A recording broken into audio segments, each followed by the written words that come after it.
Once a gal was dreamy, Dobie. Once a gal was creamy, Dobie. Once a gal to call his own. Is she blonde? Is she tall? Is she dark? Is she small? Is she any kind of dreamboat at all? No matter, he's hers and hers alone.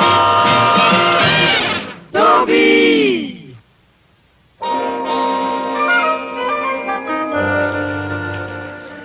I'm Mr. Gillis' son, Dobie, and I want to go on record as saying Mr. Gillis is a nice man, as fathers go. The thing is, fathers can be very unreasonable. For instance, I'd like to take Thalia Menninger out for moonlight rides. He says I'm too young to have a car. I say, if you're old enough to park, you're old enough to have a car. Fathers. Where do they pick up these ideas? Must be the other parents they run around with. And this latest thing he's come up with. Here I'm trying to impress Thalia Menninger, and he wants us to take in a boarder. A boarder! I tried to reason with him. I said, Dad, what about our social position? Social position? Well, it could be that the Grocers Junior League will ask me to turn in my apron, but we'll just have to chin up and muddle through. No, Herbert. When I was growing up, we had a boarder, and it didn't affect our social position. Yeah, but you're talking about the olden days. Yes, I'm talking about the olden days when thrift was considered respectable and earning an honest dollar was in style, and when sons worked in their father's grocery stores after school. Herbert, you promised. Oh, I'm sorry. Did I say work? Forgive me. It just slipped out. Listen, you've got a brother Davy, remember? And he's away at college, and his room is empty, and there's a bed in it. And it just doesn't make sense to me not to rent it and get that little extra income. Dobie, I think your father's right. Oh, but if Thalia ever found Well, out... it shouldn't come as a shock to Thalia that we're not rich. Or have you convinced her that I just got bored with my polo ponies and am running the store as a hobby? The front sign is up, and it stays up. Up? Up where? Right there in the front window. In the window where everybody can see it? Just keep it up, boy, and there'll be 2 rooms for rent.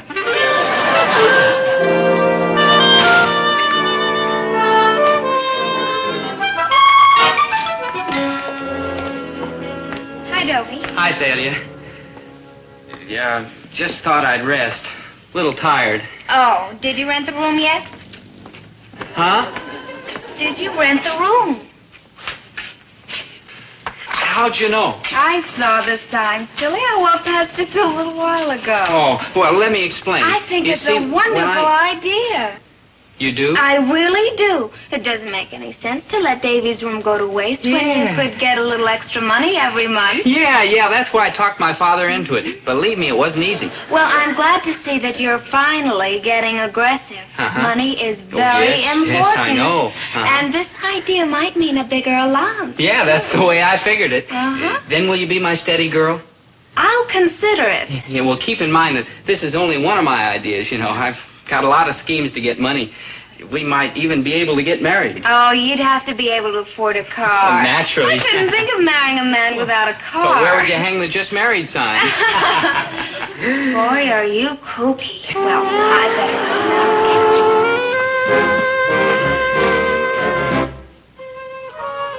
Yeah, excuse me, are you interested in the room? See. Oh, well, come on, I'll show it to you. It's in our home upstairs. This is my father's store. Oh, well, the location will be perfect. I will be going to Central High School. Oh, I go to Central. My name's Dobie Gillis. Charmed. I'm Carlos Romero. Come on.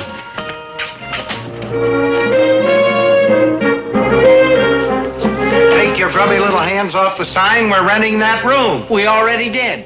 Dad, meet our new boarder, Carlos Romero. Carlos, this is my father. I'm much honored, senor. I was looking at the sign, and your son took me up and showed me the room. I find it mucho satisfactory. Oh, well, fine. We're asking $10 a week. $10? That's most reasonable.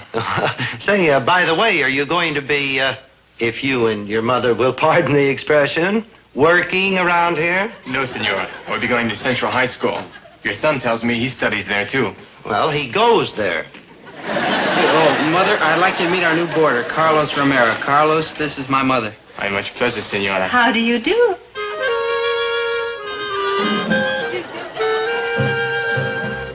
It is difficult to believe that one so young could have a son Dobie's age. My, how sweet. I'd like to pay my rent in advance. Oh, he couldn't think of taking any money.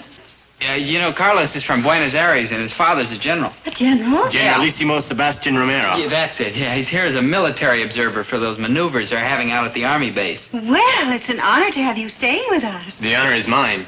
I was planning to stay at a hotel, but then I thought my first visit to this country, what better way to learn about America than to live with an American family? And he picked us. We were the ones with the for rent sign. If it is all right, may I get my bags and move in this afternoon to him? Of course. Yeah, I'll help you. And we can drop by the malt shop and meet some of the gang. Thank you, I would like to.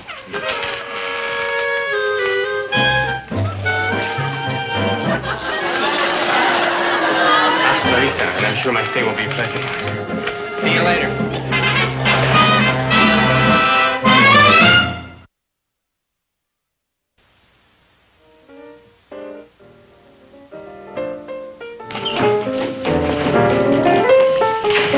Hi, Maynard. I like where you been. Maynard, I'd like you to meet Carlos Romero. Crazy, man. Flip 5. Carlos is going to room at our house. Oh, solid, Daddy-o. And he kept the shacks with Dobie's like way up Theresville. This is his first visit to America. Groovy. What country you from? Argentina. What country are you from? We're not even sure what planet. You want a soda? All right. Hey, he's new. Where's he been hiding? Boy, if he's on the menu, that's for me. Hi, Dobie. Oh, hi, Thalia. I'd like you to meet our new boarder, Carlos Romero. This is Thalia Menninger, Pamela Knight, Mary Ann Hathaway. Hi. Charmed. Delighted. Pleasure. Hey, dig this cat. He thinks they like popsicles. The kissing of a lovely senorita's hand is the custom where I come from, Buenos Aires. Buenos Aires? Why, our class just did a report on Argentina. Yes, it was discovered by Juan Diaz de Solis. It has a democratic form of government, and voting is compulsory. Its chief exports are meat and cattle. The monetary unit of Argentina is the peso. 5.56 pesos is equivalent to $1.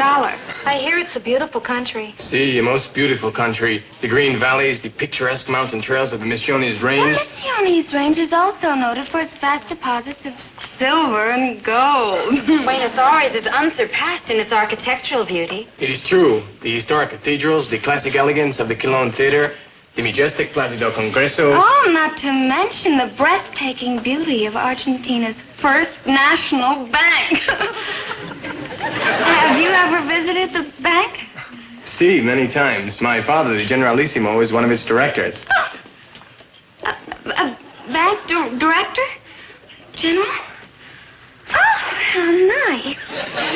Carlos, we'd better go get your luggage. About a little bit. We have not even had our soda. I don't think it's a good idea carrying bags on a full stomach. Adios, senor. This has been mucho charming. A substitution. Maynard now kissing for Carlos.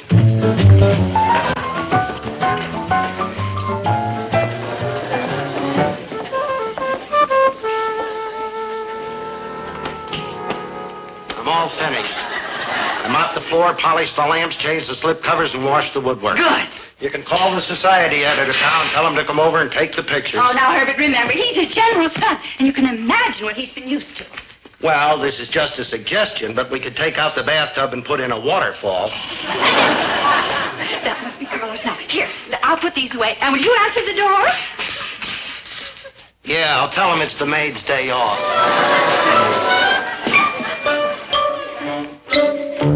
Simpson Rug Company. You made a mistake. We didn't order any rug. Look, will you sign here, please? I ordered it. It's for Carlos' room. Thank you, lady. It's a fine thing. You get me to mop the floor and then buy a rug to hide it. How much did it cost? $48. It goes back. You know perfectly well that we've been talking about buying a rug for Davy's room. But Davy's away at college. Yes, but his room is still here. Oh, that must be them. $48. Hello, Dobie. Hi, Mom. And Carlos, welcome to your new home. Gracias. I'll help you put your things away. That is most kind of you. Hi, Carlos. Herbert, will you get that, please? $48. Green and Blackstones. Wait! You got the wrong address. Herbert Gillis? We moved. Those must be the new drapes. New drapes. Listen, Winnie, you can't... Now, listen,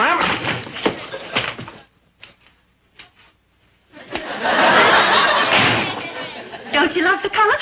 It's a very pretty green. Winifred, how much did you pay for him? I got them on sale. How much? I charged them How much, Winnie? $18 Oh. a month. What? $18 a month for only 6 months. You won't even feel it. I'm numb already. Herbert, there's no reason to carry on like you say. With this new boarder, we have extra income every week. I'm beginning to think I can't afford this extra income. They're going right back to bolt that door. Hi, how are you? Hello, Mr. Gillis.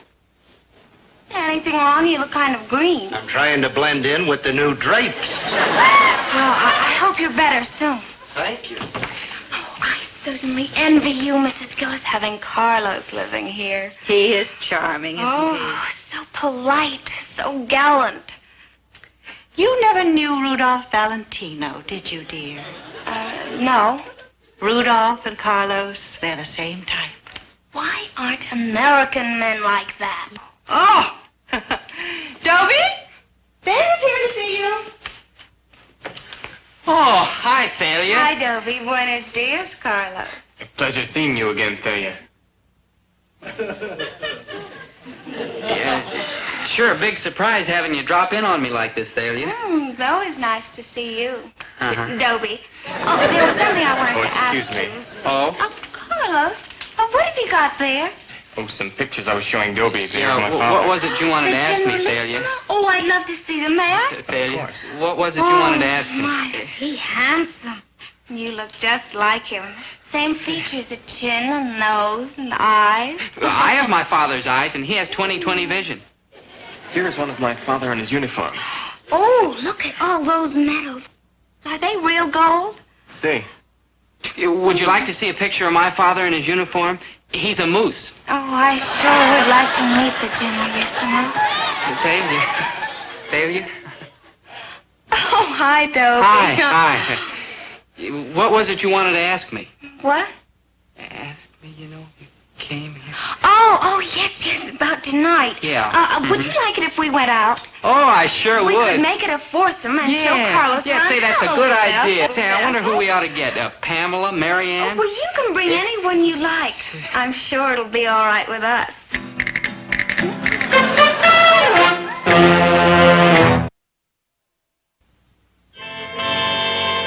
You shouldn't take this like sitting down, Dobe. Don't worry, I won't.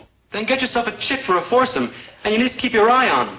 You think I'd bring another girl when he's got my girl? For such a thing as my pride. Besides, I called 5 girls, and they all said they were busy.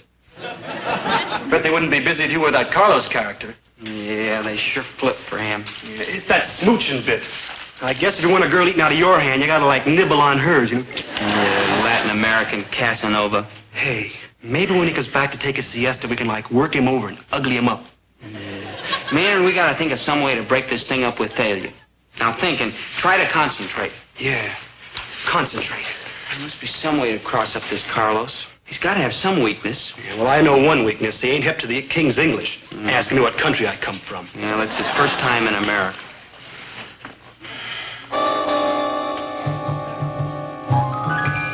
Wait a minute. English. He doesn't know the language too well, and tonight he'll be going out on his first date with an American girl. Maynard, I think it's only fitting and proper that we help him. Help him? Yeah. Let me write these words down so I don't forget them. Good idea, Carlos. It's so nice of you to help me this way. Well, after all, it's your first time out with an American girl, and you don't know a lot of the expressions we use. Yeah, like these little pet names we've been giving you. Yeah, things a girl likes to hear from a fella. Yeah. Oh, we almost forgot a real tender one. Creep. Creep. Yeah, that's one that really gets him right here. K-R-E-E-P. Creep. Yo, and here's a good one, Carlos. Tubby. Tubby. Hey, Dobie, remember how that girl went for you when you're in the canoe out in the moonlight and you called her Jughead? Jughead? Jughead, yeah. You know, wine comes in a jug. Yeah, like rare wine. And when you say that to a girl, it means... It means, to you, she's intoxicating. Jughead. And if you say, you're strictly for the birds. Oh, that's like a real compliment. Uh-huh, yeah. Strictly for the birds. Well, yeah, you know, birds, love birds, like billing and cooing. I'd better get ready now. Yo, wait, and this is very important, Carlos. A fella never offers to pay a check for a girl. She has to pay her own share. Oh, that is very strange. Well, yeah, if you pay for a girl, what are people going to think? Carlos, you know. Isn't cricket. Oh. Well, I have to meet Day at the mall shop. But with all this help you have given me, like you say, I should flip her.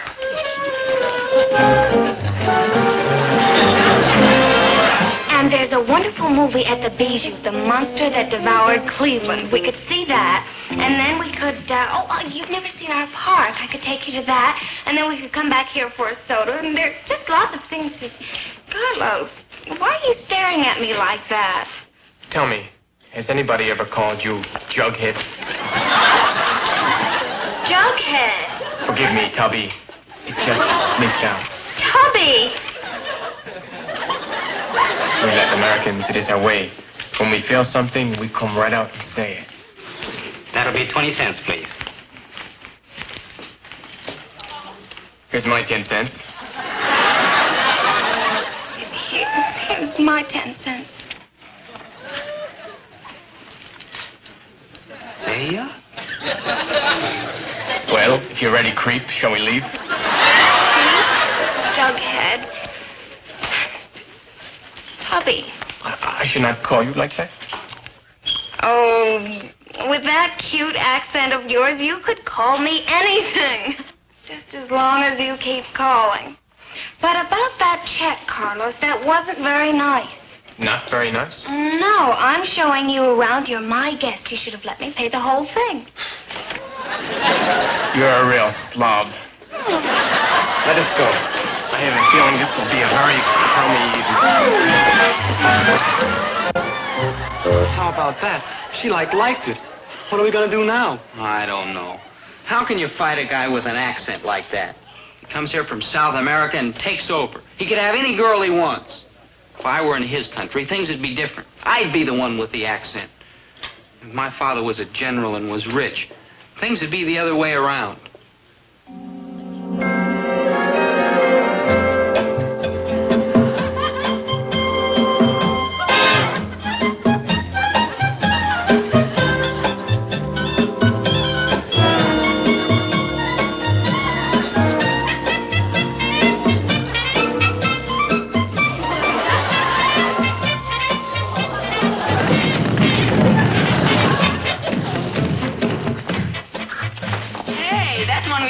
He's new around here. See, he looks like Americano muchacho. Oh, what a muchacho. Cha-cha-cha.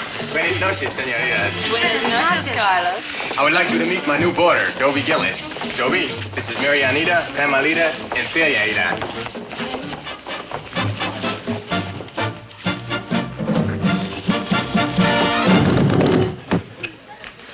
Oh, gracias.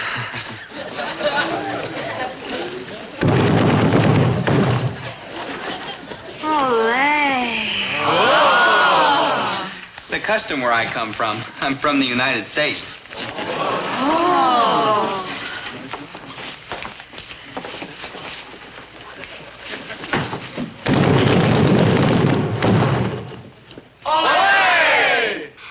Yankee, don't go home.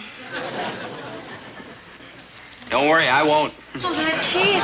It is like a kiss of fire. It sets my heart aflame. Dig that loco Americano. He's like a walking hot tamale. Oh, kiss me again. Well, you'll have to make an appointment. Let's see now. I can see you for a kiss a week from now. Yeah, be here at 3 o'clock, all puckered up. Oh, you have the cutest accent. He does not say kiss. He say kiss. Oh, say it again. Kiss. I don't mind if I do. Dig this hot tamale. Now he's on the flip side. Oh, my father. Hello, General Father. Your father is Generalissimo? Oh, so handsome. Harum. Oh, you look just like him. You have his nose, his chin, his eyes. And when he kicks off, I'll have his money. Oh, you've got such a cute accent. You do not say money. You say money. Say it again. Money. Oh. I'm glad you're back, Dobe. Been like out of this world. Yeah, Maynard, I've been out of this world. Oh. Did you see anybody I know?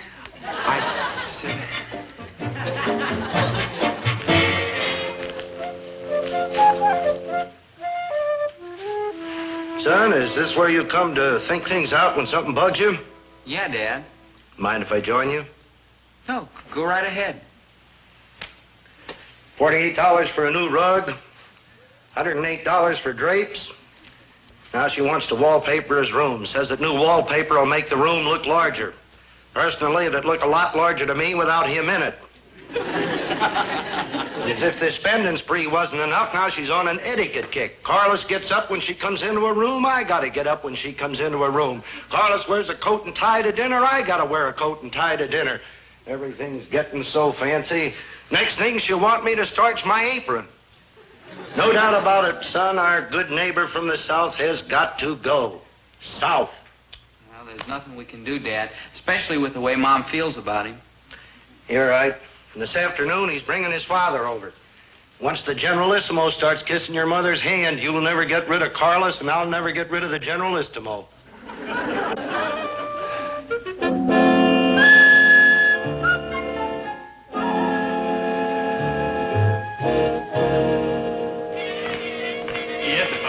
Gillis store. Ah, qué bonito. Y ahora le enseño mi cuarto arriba y usted puede conocer a Mrs. Gillis. Sí.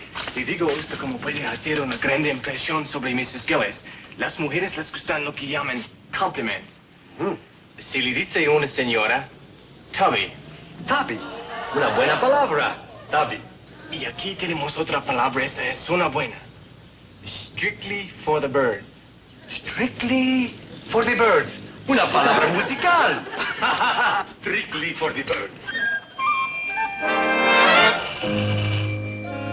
That must be Carlos with his father. Oh, I hope he approves of our home.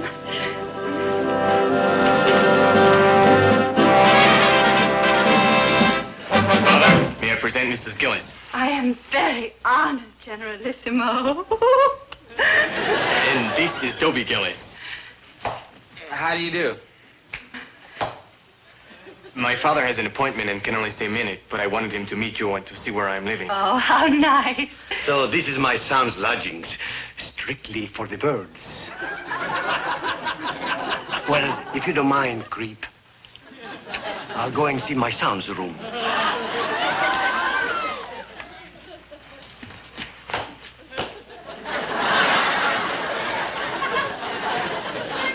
Did you hear what he called me? Yeah, Mommy. He called you a creep. Creep. And did you hear what he said about our house? Yeah, he thinks it's strictly for the birds. Well, I've seen my son's room. Crummy. The whole house is crummy. And you are very crummy. Well, I must be going. Adios, jerk. Adios. Goodbye, blubber.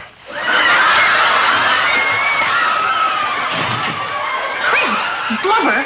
Jerk. Jerk. Well, if that's the way he feels about our home and about us, then I don't want his son staying here anymore. And the sooner he gets his things out, the better. You're right, Mom. I'll go tell Carlos, and I have a few things to say to his father, too. Now, Dobie, don't lose your temper and hit him. Hit him, I could kiss him. Yeah, and you should have seen Mom's face when he called her blubber. What did you tell Carlos and his father? Well, I just told him Davy was coming back from college and we needed the room. Yes, sir, I've really been using my head lately. And I think I deserve some kind of reward. Dad, I'd like to tell Thalia that you raised my allowance. Well, you can tell Thalia that, son. Aw, gee, thanks, Dad. What do I care if you lie to her?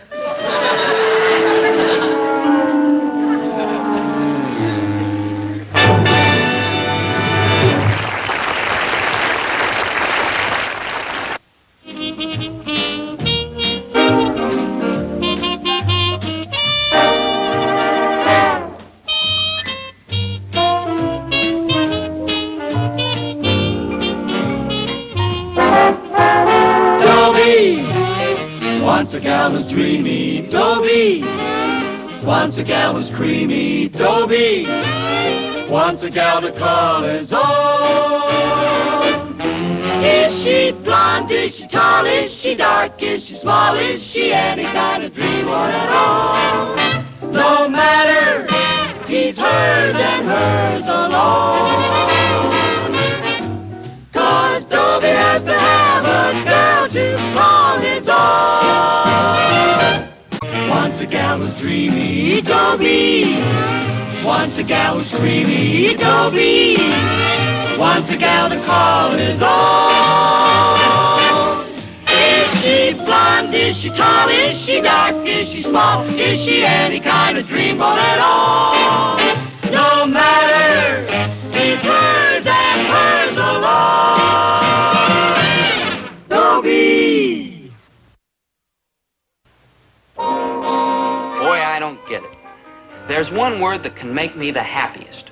Thalia, which stands for Thalia Mininger, the most beautiful, desirable, lovely, intelligent girl in the whole world. Just one word, Thalia. And the sun shines and the birds sing, and I feel like laughing at just nothing at all. Thalia. You see? As I was saying, I don't get it. Because there's also one word that can make me the unhappiest. The same word. Thalia. The most hard-hearted, greedy, grasping, selfish, conniving girl in the world. I hear that word, Thalia, and if I weren't a man, I'd weep. But I am a man. I can't weep. All I can do is go home, throw myself in the bed, and beat the pillow until my fists are red. I love Thalia because she makes me so happy. I hate Thalia because she makes me so miserable. I'm the most happy, miserable man you ever saw. Thalia, you don't mind if I put one of my posters here, do you? Oh, you might as well. You've got them up every place else. Yes, 500 of them. The money means nothing, you know. The trouble with you, Milton, is that you have no confidence. Thalia, I hate false modesty. How can I lose the election? I'm handsome, cultured, debonair, attractive, manly. There's nobody running against me. Nobody? Of course not. Who would be so foolish? Well, why are you campaigning so hard, then? Why all these pictures? Because, Thalia, I'm in politics seriously. I owe it to my class. The junior class? The ruling class. Let's not mince words. There's no use trying to conceal it, am a member of the aristocracy. This, my dear, is not all beer and skittles. We aristocrats have our responsibilities, too. We must forget our pleasures and enter into politics. Otherwise, the country will be run by slimy opportunists who only enter politics to enrich themselves. So there's money in politics, huh? And I'm going to go a long way, Thalia. This junior class presidency is a mere beginning. Finger exercise, so to speak. I'm going onward and upward. You're going nowhere, Milton. I beg your pardon. You cannot win the election. And why, pray not? I'm handsome, cultured, debonair. You're attractive, manly. Exactly. That's my point. You're perfect. Oh, I wouldn't say that. However, you may be right. Yes, you're perfect. Too perfect. And people don't vote for perfect people. Oh? And what kind of people do people vote for? Well, they vote for people who act like people. I mean, the man that wins this election won't be perfect. He'll be kind of average and simple. Not too handsome, not too bright. You sent for me, Thalia? Dobie, darling Dobie. Huh? Milton, would you mind getting up so my friend Dobie can sit down? Me? I'm not sure that I understand. You mean you want me to get up so Yes, that's it. Goodbye. to each his own? Maybe I shouldn't look a gift horse in the mouth, but why are you so happy to see Dobie, me? I have the most wonderful news for you. Oh, you'll go steady with me. Now, Oh, pay close Thalia. attention. You, Dobie Gillis, are going to run for the president of the junior class. Against him? Oh, you gotta be kidding. I'm perfectly serious. You're going to run against Milton for the junior class presidency, and you're going to win. Oh, no, I'm not making a fool out of myself. Nobody'd vote for Now, me. stop arguing with me. I'm smarter, sharper, brighter, and deeper than you'll ever be. True. And I tell you, the way I've got it figured, you can't lose. Oh, come on. You mean you're gonna be my campaign manager? Of course. And we'd be together all the time? Of course. I'll run. Nobody will vote for me, but I'll run. Oh, everybody will vote for you, and this is just the beginning. Yeah. Think junior class presidency. Yeah. Oh, look at the big picture. I just did, and that's why I'm not going to win. Oh, you'll win. You know why? I swear I don't. Because you're a man of the people, and that's what people vote for, people. They do? And just think, a few years from now, city council. Me? And then mayor. Me? And then governor. Me. And then senator. Oh. And then I do solemnly swear to uphold and defend the Constitution of the United States of America.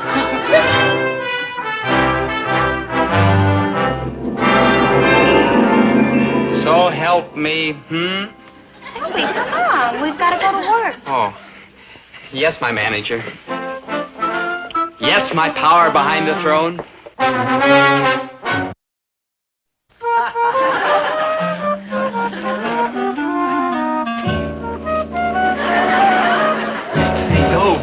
Do you like the sign, huh? I did it myself. Do you like it, Dobe? Do you like it? Oh, you've been a splendid campaign worker, Maynard. Splendid. Yeah, I did the sign nice, huh? Yeah, I appreciate that. And in years to come, I won't forget people who helped me when I was beginning my long climb to the top. Do you like the sign, Dobe? I did it. I like the sign, Maynard, and I'll never forget it. Never. Not even when I'm in the highest office. The highest office? You in trouble with the principal? No, Maynard, I mean the White House. Like, wow. The door will always be open to you, Maynard. Perhaps you'd like an ambassadorship.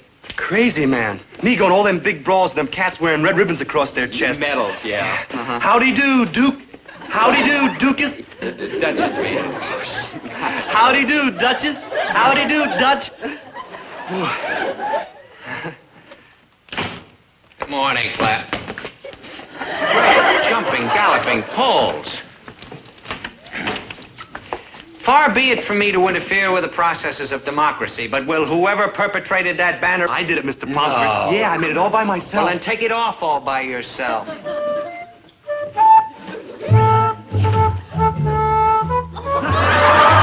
too, I assume, is your handiwork, Yes, sir. I'm Dobie's #1 helper. You're going to help him right into manual training school.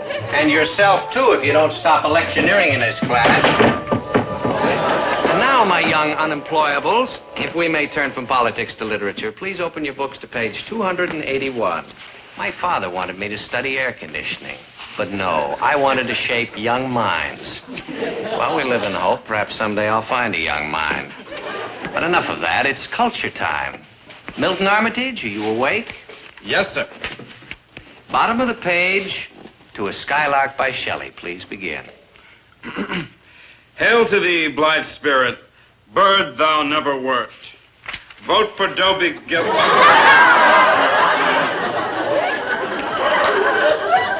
Any ambassadorship you want, Maynard. England, France, you name it. Some more of your strategy? Oh, it was nothing. I could send you to the principal. No, he already got his. Maynard, I'm moved and touched by your ingenuity. In fact, I'm a little ill. Now, there will be no more campaigning for Dobie Gillis the rest of this hour. None. You understand? Yes, sir. Now, Herbert, don't carry on so. You know how much this election means to Dobie. I don't care.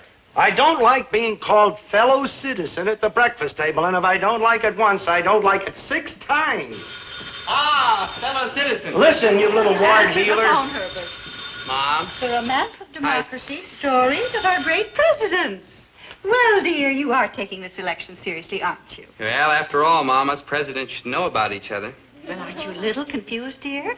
You're running for president of the junior class, not of the United States. Oh, sure, Mom. I know that's a long way off. 6 or 7 years, maybe. Oh, at least. Yeah, I mean, first I've got to be councilman, governor, mayor, and all like that, you know. And then I take it president?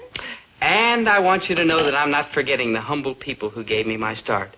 I mean, if you want to be ambassador to somewhere, anywhere at all, just say the word. Except England. I promised that to Maynard. Let me understand this. You are going to be president of the United States, and Maynard is going to be your ambassador to England? Yes. Who's your Secretary of State, Fabian? You've got a sense of humor, Dad. I like that. Now, if you want an ambassador... What I want is to see you put on an apron and go to work in this store. Lincoln worked in a store. Grant worked in a store. Garfield worked in a store. So why can't you work in a store? Well, I'd love to, Dad, but I've got a little campaigning to do. So long, fellow citizens. Dad, think about that ambassadorship. There's a bunch of countries in my geography book upstairs. Pick one you like. I gotta kill that boy. I just gotta. Now, have you got it all straight? Yeah, I've got it. I come into Charlie Wong's ice cream parlor and I make a simple homespun man of the people Now, speech. try and look simple and homespun and unspoiled and kind of boyish. Yeah. You haven't got a cowlick, have No, you? afraid not. Hey, maybe we could like cut up a piece of mine here and paste it on Dobie's. Thanks a lot, Now, Maynard, let's but get no going. thanks. Yeah. Oh, remember... I know. Simple homespun man of the people. Have you taken leave of your senses? Gillis is going to beat me. It's a fact, Dobie. Milton. That man of the people jazz seems to be working. Maybe you ought to try it, Milton. Him? Man of the people? No, I guess not. Attention, everybody! Attention, I am here to introduce to you a man of humble origins. A man like Andrew Jackson or Abraham Lincoln or James K. Polk. Who's James K. Polk? Now, it gives me great pleasure to present the next president of the junior class, Dobie Gillis!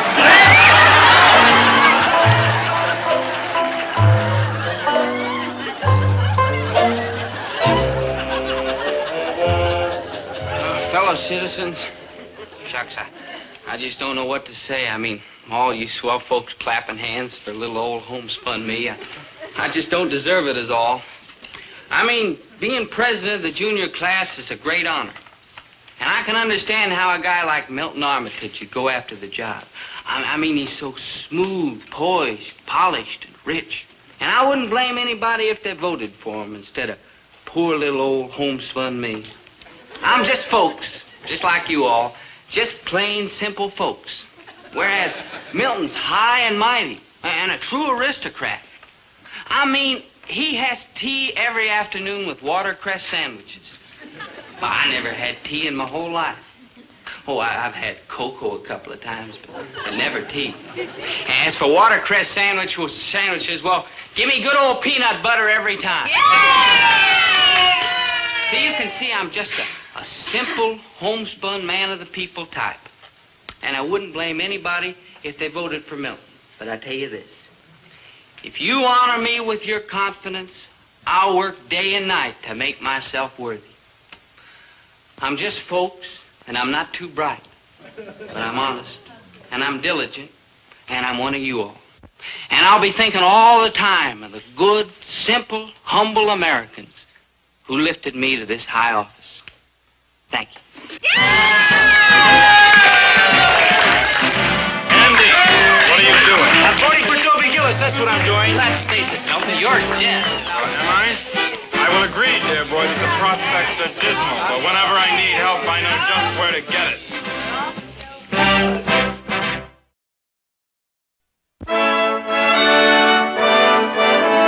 Oh, good old mother, I'm in time for tea. Do we have watercress sandwiches? Oh, but of course, dear. Oh, jolly. That's all, Bridget. You're dismissed. Mother, the crust is still on it. I know, dear. The help one gets these days. True. How I wish we still had Alfreda. Ah, what a wonderful maid. And only $3 a week. Of course, she did drink 2 bottles of gin every day. Well, what can you do with the servant class? Pour me some tea, Mother. Very strong. I've had a beastly day. You look it. Well, out with it, boy. It's the election at school, Mother. I'm losing it to a grocer's son. You must help me. How? You'll find a way, Mother. You always do. Oh, Milton, you're a nasty boy. You're just like your father. May heaven rest him. Oh, he was a nasty man. So nasty. May heaven rest him. You always helped him. Yes, I did. I was what I believe they call his hatchet man. And you'll help me. Oh, don't I always? I knew I could count on you, Mother. Oh, you are such a nasty boy. Perhaps nastier than he was. Oh, have another watercress sandwich. I believe I will. I'm famished. Nasty.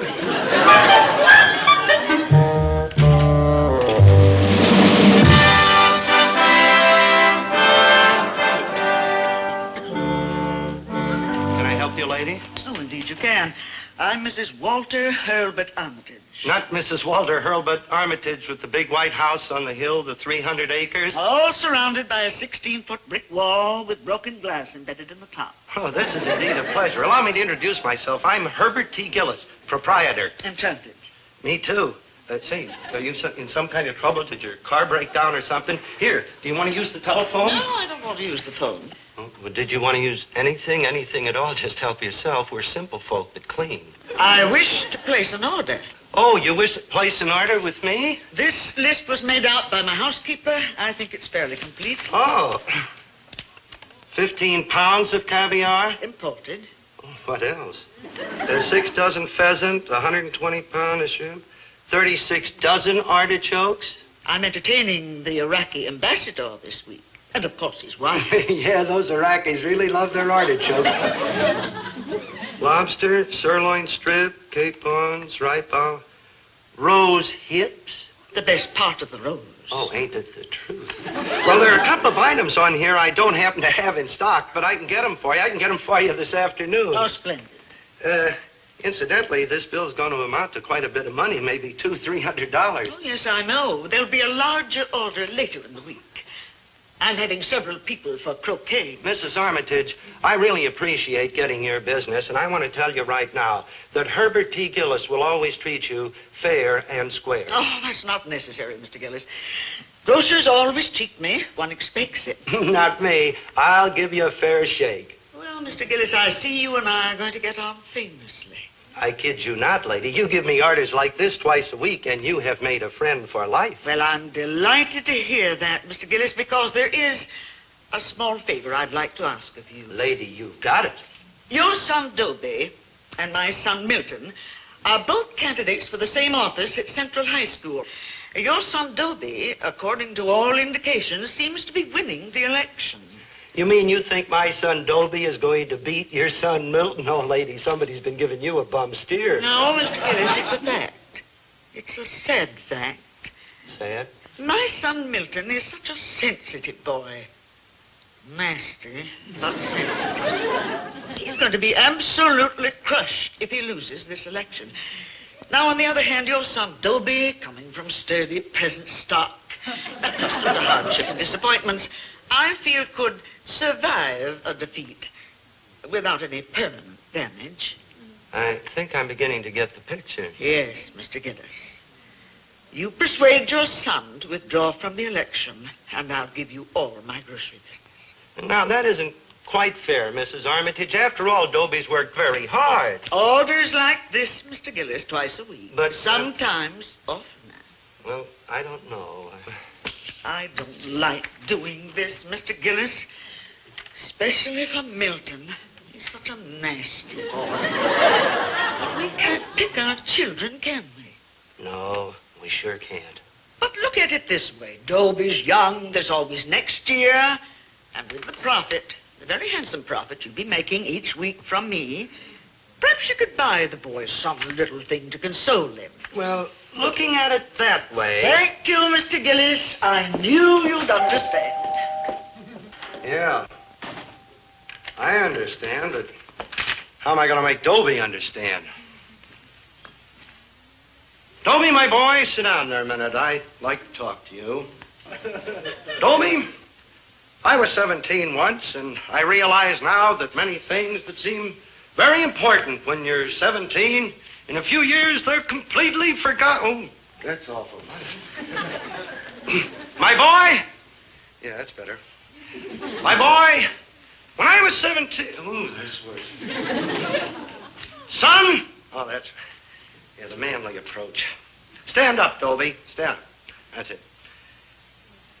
Son. Say, it's a great day for the great day, isn't it, Dad? Dobie. Well, what you want? I'm in a hurry this morning. Thalia wants me to stand in front of the voting booth. She says I should keep campaigning. My boy.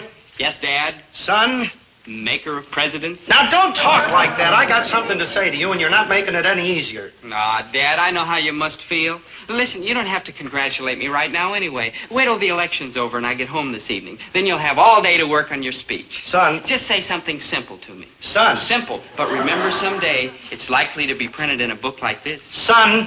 Maybe I could have Thalia write something appropriate for you to say. Yeah. Shut up! Shut up? Me? Yes, you. You're beginning to act just like a politician. You can't stop talking. Well, I think good on my feet. It's like a knack. Milton Armitage's mother was in here just now, and she gave me a big order, an enormous order. Now, she does not want Milton to lose the election. So she'll give me an enormous order every week, maybe twice a week, if you will withdraw from this election. Withdraw? Oh, I know what it means to you, but it also means bread and butter to this family. It's undemocratic. It's un-American. I won't do it. You should be reported to some committee. You're trying to undermine the American way of life. I'm just trying to live the American way of life. With Mrs. Armitage's business, I'd show a profit every month. And don't forget, she's a leader. And if I please her, I get all that high society business. Wouldn't you like to see me in a supermarket? Wouldn't you like to see me in the White House? Now cut that out! Just because you get elected president of the junior class doesn't mean that you're automatically president of the United States. Well, why not? Lincoln worked in a store and he got to be president of the United States. Grant worked in a store. Garfield worked in a store. You only live in a store. You never worked in a store a day in your life. Now you go straight over to that school and withdraw from this election. Or else. And furthermore... No, sir. My hat's in the ring, and there it stays. I'll put your head in the... I gotta assassinate that boy. Your whole political career. Doesn't your father realize how important this is? How can he? He doesn't know what's going on in the world. He and Mom, they never go outside the grocery. Oh, how can they be so dull? Well, it's not altogether their fault, I guess. I mean, when you're old like that, you don't feel like going out. Yeah, like my mom and dad. Yeah, mine too. Their lives are practically over, and it's kind of a shame. I mean, my father's worked enslaved all his life, and here he is, 45 years old. That old? Yeah, he may go any minute. Yeah, that's right, man. When they get up around that age, you just never know. True. And if I can bring him a little pleasure or comfort in the short time he has left, well, gee, I'd be pretty selfish to think about myself. I mean, Dad's a pretty good guy. Oh, he's kind of stingy and hateful, but he's a pretty good guy underneath. Yeah, I like my mom and dad, too. They're square, but there's no real harm in them. Yeah, I know what you mean. My parents do their best for me, such as it is. Kids, I don't know quite how to tell you this. It's all right, Dobie. We understand. Sure, good buddy. In fact, I think I'll go home and do something nice for my father, while there's still time. I appreciate how hard you two have worked for me. Honest, I do, but I gotta withdraw from the election. I owe it to my poor old father. Dobie, you've got a good heart. You're like a real human being. Thanks, kids. Come on, let's go tell Mr. Pomfret I'm quitting. Ah, Dobie, I've been looking for you. I got your note offering me an ambassadorship. Please don't think I don't appreciate it, but if I ever should leave teaching, which seems daily more likely, I'm going into air conditioning. It's just as well, Mr. Pomfret, because I have to withdraw my offer now. You see, I'm... President, everybody get out and vote for the hell for Dobie Gillis. I mean, all the people. A vote for Dobie is all for the people. You were saying? Huh? You wanted to tell me something. Yeah, Big Daddy. Vote for Dobie Gillis. Yeah. Vote for Dobie Gillis. That's right, vote for Dobie Gillis.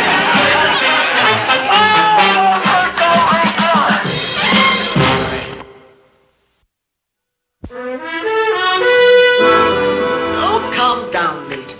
I will not calm down. I will not do anything. I will hold my breath until I die. Oh, you are such a nasty boy.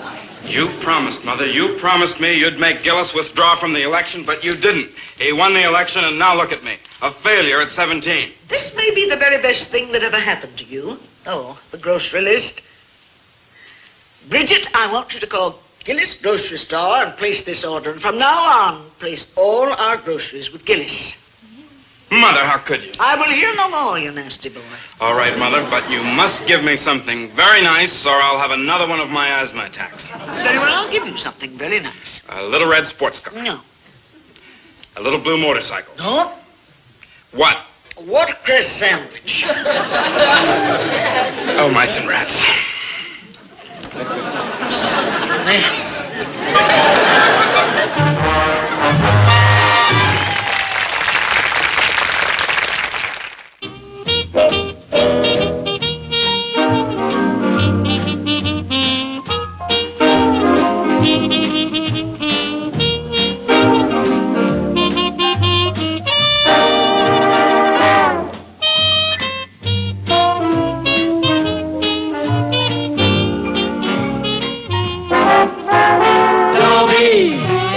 Once a gal was dreamy, Dobie.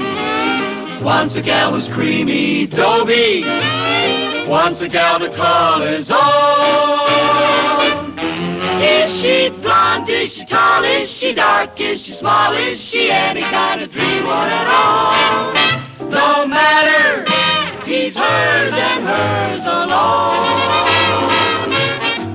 'Cause Dobie has to have a girl to call his own.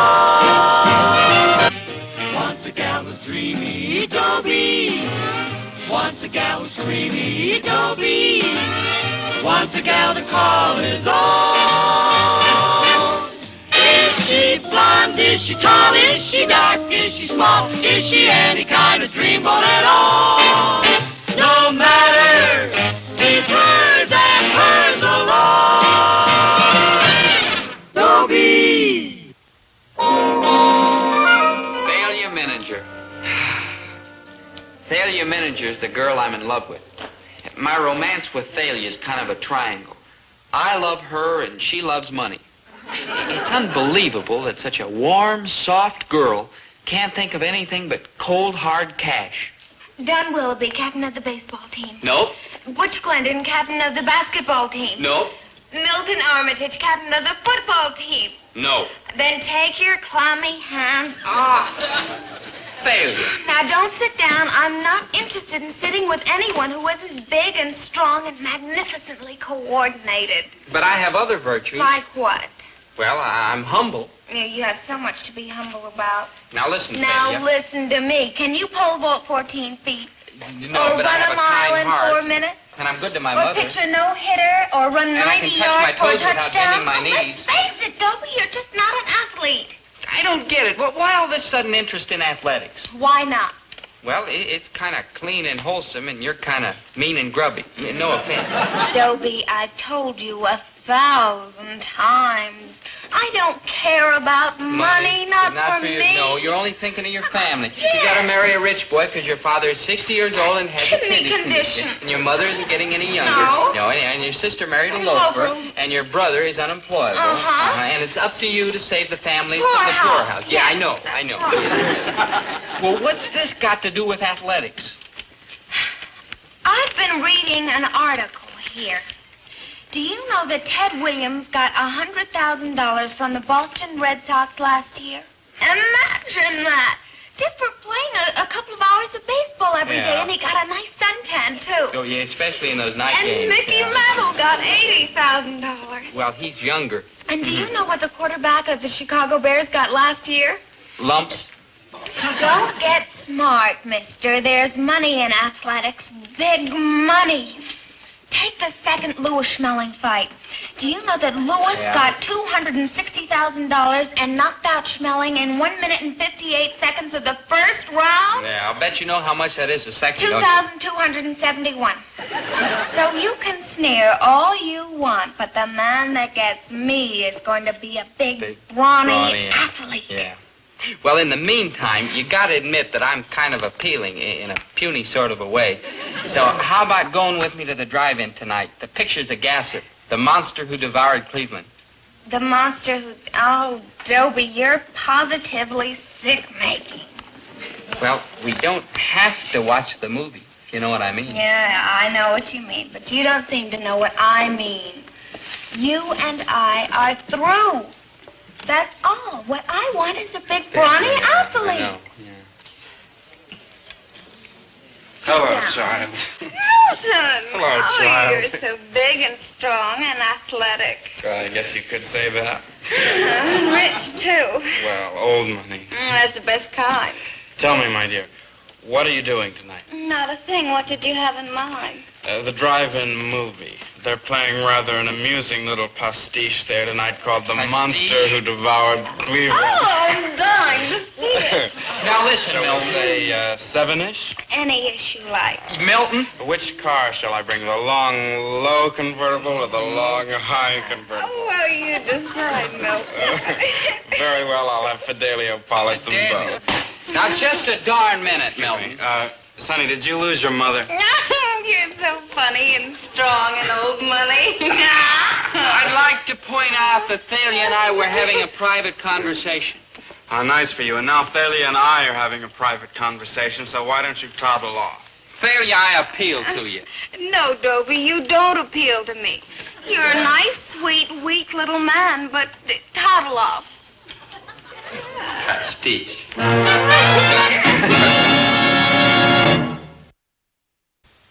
S-I-K. I mean, why mess around with a chick who digs muscles?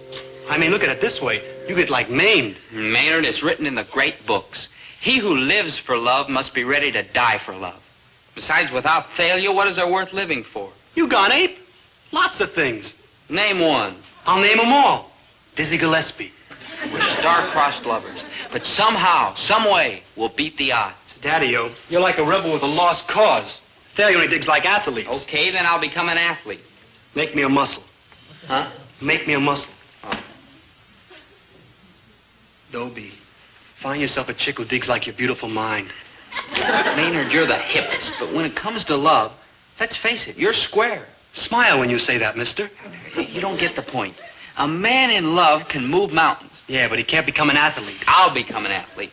What kind of athlete? I don't know. Basketball? Too short. Baseball?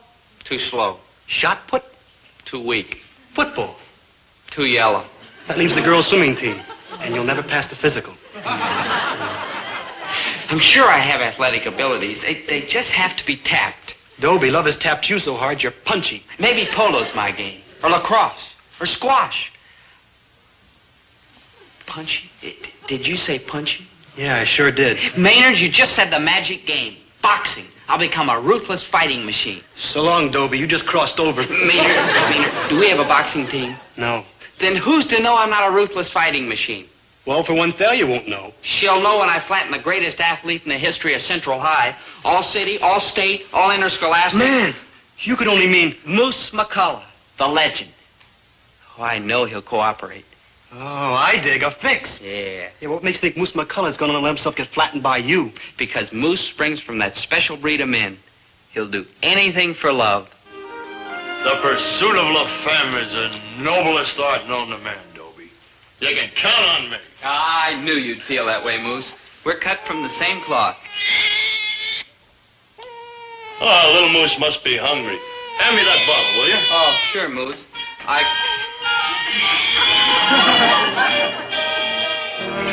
Hey, what's this doing in your all-state football trophy? Oh, I finally found some practical use for the darn thing. Oh. Boy, I never thought I'd see Moose McCullough in an apron feeding a bottle to a baby. That's the greatest kick in the world, Dobie. Beats running for a touchdown anytime. Hand me that other bottle, will you? But, don't you miss the cheers of the crowd? Oh, no. I married a cheerleader, and any time I feel down, well, she gives me 2 locomotives and a sis-boom bar. Oh. I feel like a new man. Yeah. Say, where is your wife? She's at the doctor. Oh, nothing serious, I hope. Most serious thing in the world, Dobie. We're gonna have another little moose. No. Yeah. Congratulations. All right, thanks. You know, if all goes well with your plan tomorrow, maybe someday you'll have all of this. Yeah. Well, I'll be going, Moose. I'll see you tomorrow. And I'll try not to hit you too hard. Oh, you can't hurt the moose. Just don't break your hand, kid.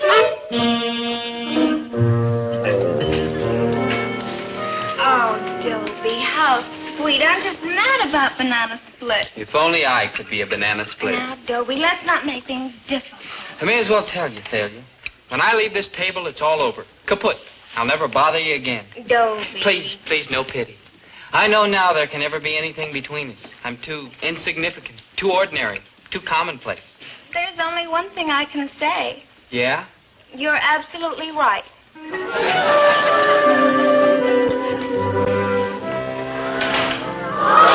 Oh, that's him. Moose McCullough. That's the legend. So it's Moose McCullough, the legend. So what? Oh, Dobie, jealousy has warped your mind. He was a four-letter man. He won over 100 athletic trophies. And the 7 years that he spent at Central High were brilliant and unforgettable. Oh, I may die. He's coming this way. What? Well, hello. Hello, Mr. McCullough. Oh, my friends call me Moose. Moose? She isn't one of your friends. Oh. She's gonna be. You're picking on the wrong girl, Mr. McCullough. She's not interested. Dobie, mind your own business. You heard her. Now, why don't you toddle off home and play with your finger painting? Mr. McCullough, sir, I'm not going to stand for this, sir. I know you're the greatest athlete Central High ever had, Mr. McCullough. And I know how strong and tough you are. And even how you were a professional heavyweight fighter for a while. And everybody's heard about that time in Chicago when it was night and those 6 gangsters didn't recognize you and they jumped you.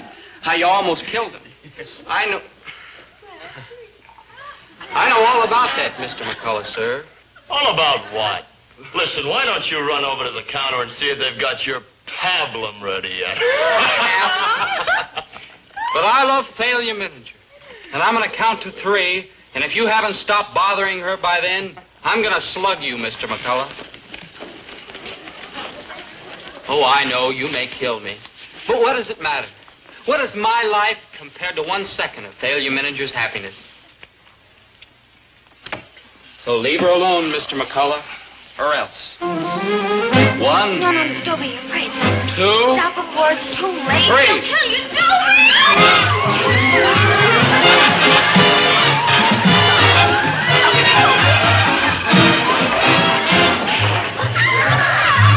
I'm sorry, Thalia, and I'll never bother you again. Oh, bother me, Dobie! Bother me! Well, if it weren't for the fact that I'm humble, I'd say knocking Moose's block off was a stroke of staggering genius. Thalia's life is dismal emptiness unless I'm with her.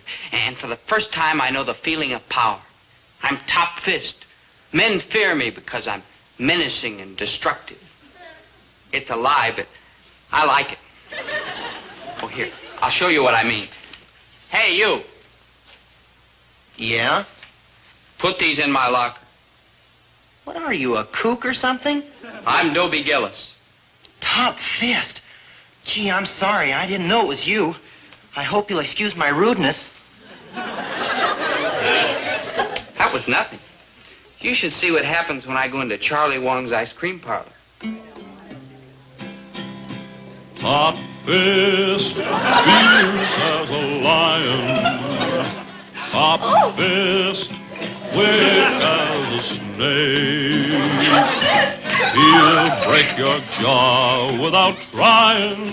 He'll make you suffer and ache. Top fist. Mighty quiet in here. Yep. Too quiet.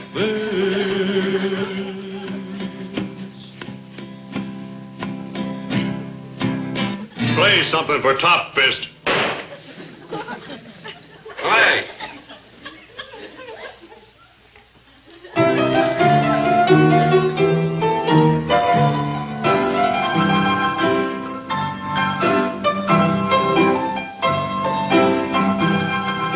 What do you say I pick you up 8 o'clock tonight, baby? Hey, can I see a minute, Paisan? Excuse me. Look, stupid, can't you say I'm busy operating? Well, tomorrow they'll be operating on you. That's Dobie Gillis's girl. Look, I don't care who's Dobie Gillis. Dobie Gillis, the guy that reduced the legend to rubble. Holy smoke, I better get out of here.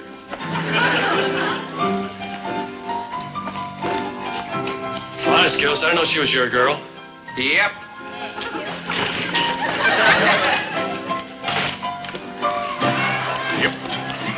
He's rough and he's tough, but he's tender. He never hits children or girls or women of the opposite gender or kittens or puppies. Won't you join me? Or squirrels. Aren't you with him? Don't mind me, Top Fist. I'm just leaving. Honest. Thanks again for getting rid of that. You're rotten, but call me sometime. My phone number. Violet. Top Fist, his hand strikes like lightning. I touched him. I touched his fist. Here's a man, kind but frightening. Here's a man, sweet but bold. Top Fist, Top Fist. Sit down, Top Fist. Do you have to call me that? What, do you mind? Sure I mind. I'm not just strong and savage. I'm also modest and gentle. I'm sorry. It's just that I'm so proud of these swift but terrible hands. Couldn't you be proud of the rest of me, too? Well, Dobie, let's face it. Without these hands, you're nobody.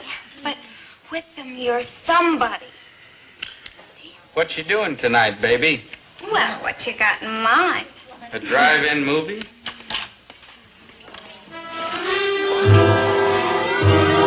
Hey, Daddy-o. Send him away. Get lost, Maynard. It's Milton, man. Milton. He's here.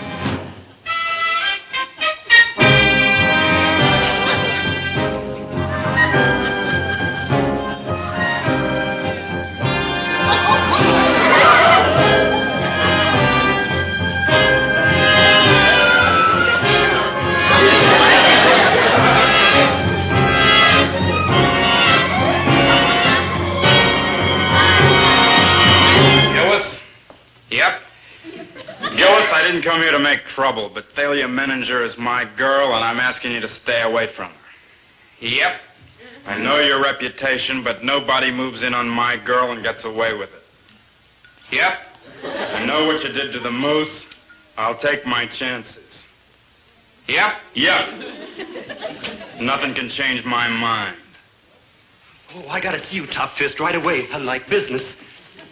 Dobie, out of your mind? Don't worry, I won't hurt him much. Just enough to teach him a lesson. Look, it's your old good buddy, Maynard Krebs. Out of my way. And you're Dobie Gillis. Remember Dobie Gillis?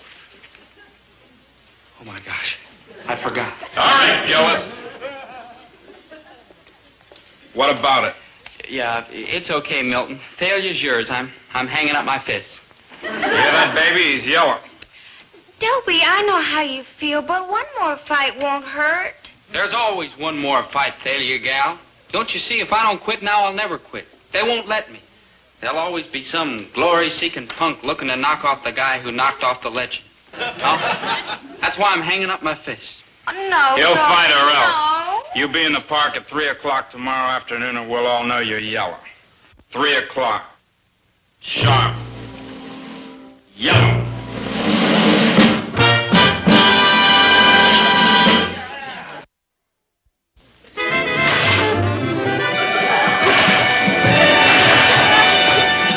You're like nowhere.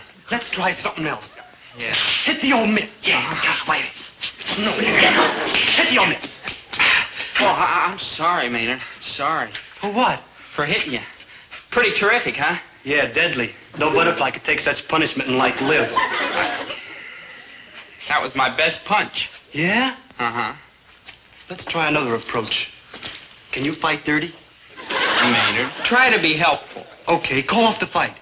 What, loose face? Either way, that's what's gonna happen.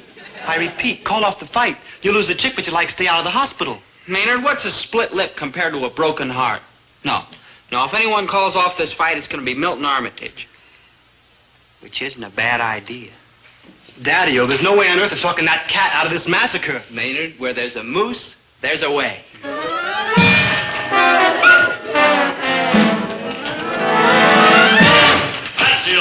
Sue. Moose. Hi, Milt. Hey, you find Dobie Gillis tomorrow. Yeah. Did he do all that to you? Ah, the punk got lucky. Broke my jaw in 3 places. But don't worry, you can take him. You're darn right. What happened to your leg? Oh, I guess I fell down pretty hard. Compound fracture. Compound? Yeah, that punk sure packs a wallop. But don't worry, you can take him. Sure. All you gotta do is stay away from his left. Right. Stay away from that, too. In fact, it might be smart just to stay away. I thought you said I could take him. Well, sure you can.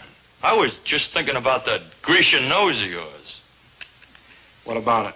Well, you know, in case Gillis gets lucky with another one of those... Ah, forget it. Those plastic surgeons can fix anything today. Moose, I know you mean well, but you're just wasting your breath because I'm going to fight Gillis tomorrow. Now, if you'll excuse me.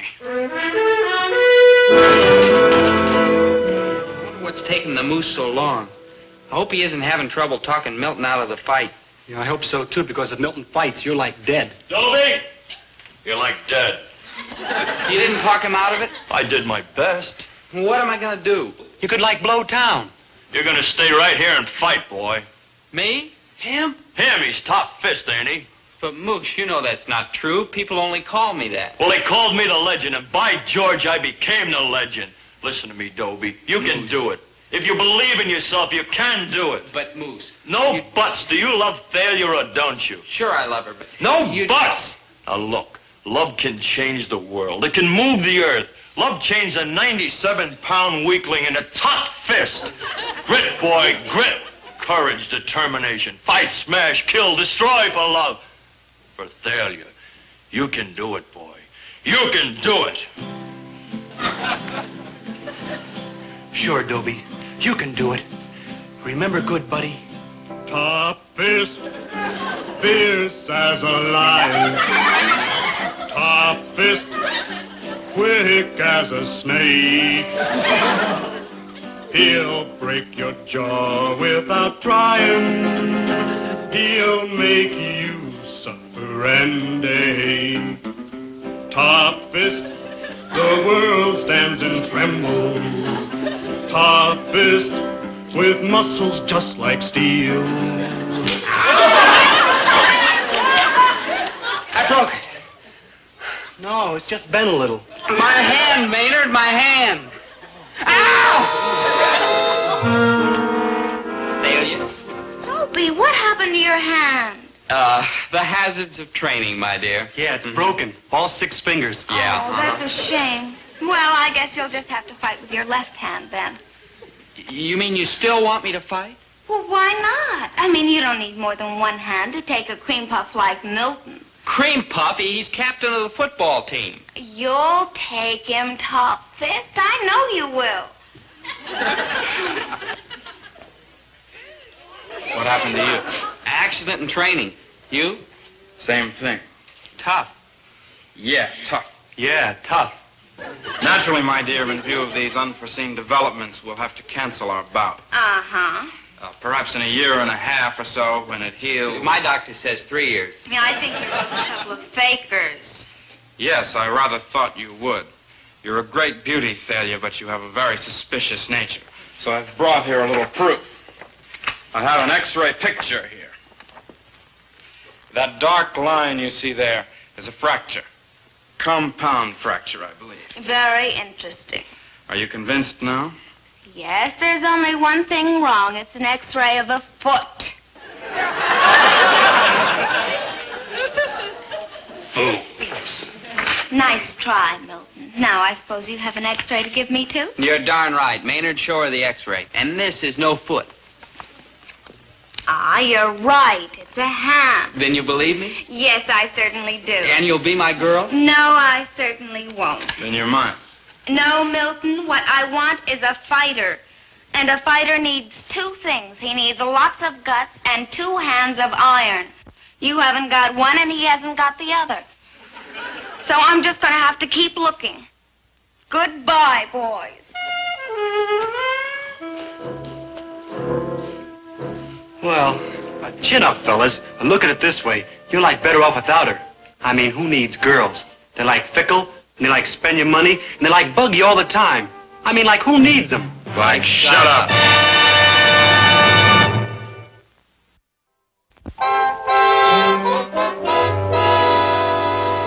Well, failure is only a bittersweet memory now. But all is not lost. I still have my reputation. I'm top fist. Here, I'll show you what I mean. Hey, you. Yeah? Put these in my locker. You a kook or something? I'm Dobie Gillis. That's your tough luck. Oh, well, power isn't everything. Besides, I have other virtues. I'm humble, good to my mother, and I have lots of friends. And here they are.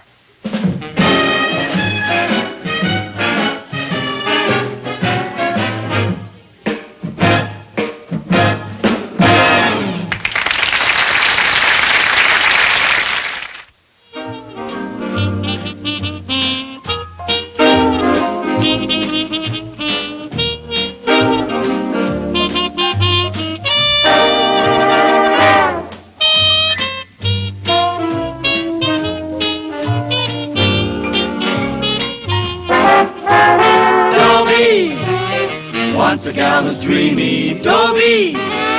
Once a gal was creamy, Dobie. Once a gal to call his own. Is she blonde? Is she tall? Is she dark? Is she small? Is she any kind of dreamboat at all? No matter, he's hers and hers alone. 'Cause Dobie has to have a girl to call his own. Once a gal was dreamy, Dobie. Once a gal was creamy, Dobie. Once a gal to call his own. Is she blonde? Is she tall? Is she dark? Is she small? Is she any kind of dreamboat at all? No matter, she's hers and hers alone. Dobie. 17 years ago, when I was born, my father bought me a piggy bank, and he put a penny in it for luck. And I'll say this for my father. Anytime I'm in trouble, he's right there with another penny. Why am I talking about money?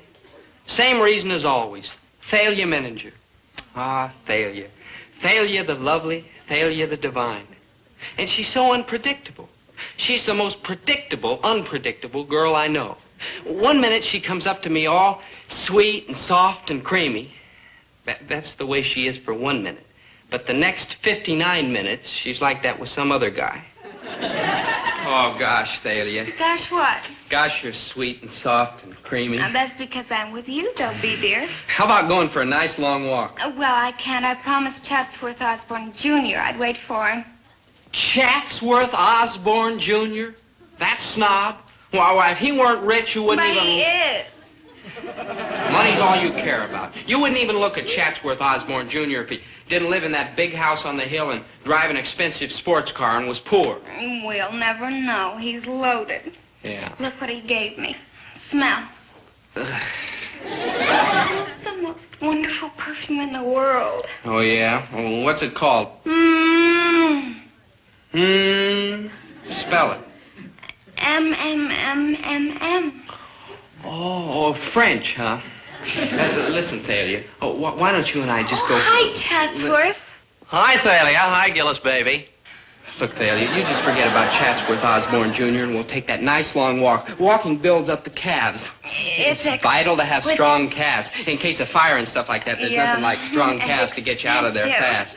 $18 Listen, you an stick ounce. with me, Thalia Menninger, and I'll buy you a whole pound of that stuff. Well, why should I wait for promises when Chatsworth can buy me everything I want right now? Okay. So he's got money. But I don't hear you bragging about his calf muscles. Listen, anytime you want a broad jump against me, Chatsworth, just holler. 4.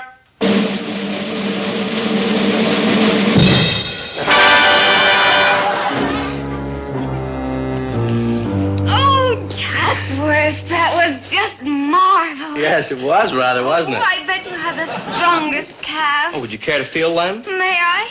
Just one. Oh, they are strong.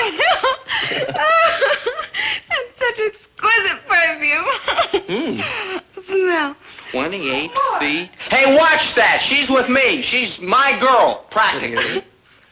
28 feet. Well, we did have half a date, but you can forget about that. Half a date? What do you mean half a date? Well, you'll be here and I won't. Bye. Bye-bye, Gillis, baby. 28 feet?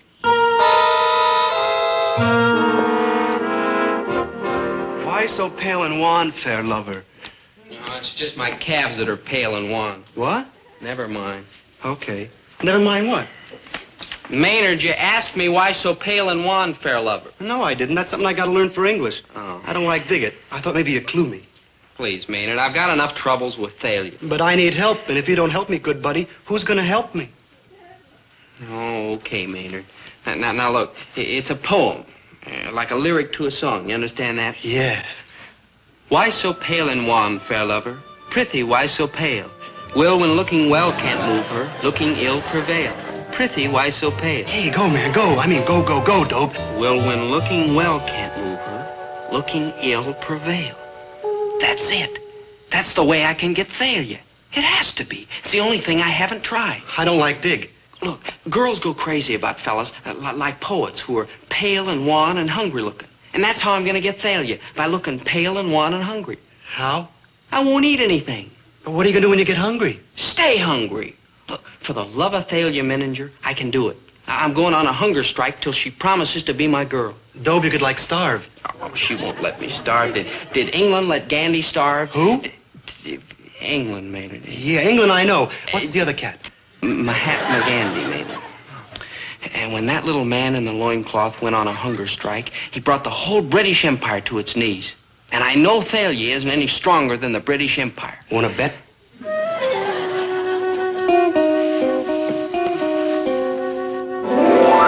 Thalia Menninger, I'm asking you for the last time. Will you be my regular, steady, permanent girl? I'm telling you for the last time, I will not. All right, that does it. I'm going on a hunger strike. I don't eat anything until you say yes. Oh, Dobie, you're so funny. Here, have some. No, I meant it, Thalia. I don't eat another bite until you're my girl. By the way, I feel a little pale and wan already. Sorry, but I gotta eat for two now.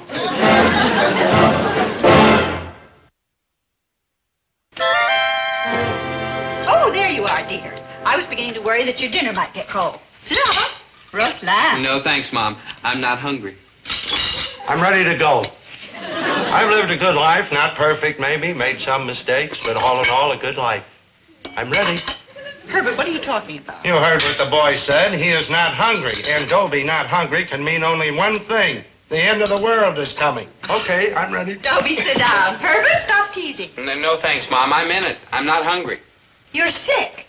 Herbert, get the doctor. It must be something serious. No, really, Mom. I feel fine. I'm just not hungry. But it's roast lamb, dear, and you always like the way I fix that. Quiet, Winnie. Dobie, sit down! Dad, I'm not sick. I'm just not going to eat anything at all, ever again, until Thalia's my girl. You see, he's not really sick, except in the head, which I have always known. Dad, didn't you ever hear of a hunger strike? Oh, sure. And I think it's a great idea. Herbert. Well, look at it this way, Winnie. You're getting tired of going places in that old grocery truck, but we can't afford a car. Now, if Dobie lays off eating for a couple of weeks, we'll be able to save enough to buy one. Maybe two. I think I'll go to my room. I have some reading I want to do. This book of poems by Elizabeth Barrett Browning. A lady who would have understood a hunger strike for love. And if I begin to look pale and wan, don't worry, Mother. There's raisin pie. No, leave the boy be. Let him have his fun. He'll stay on this hunger strike about 1 hour, and then he'll come sneaking out here to the refrigerator. And when he does... How do I love thee? Let me count the ways.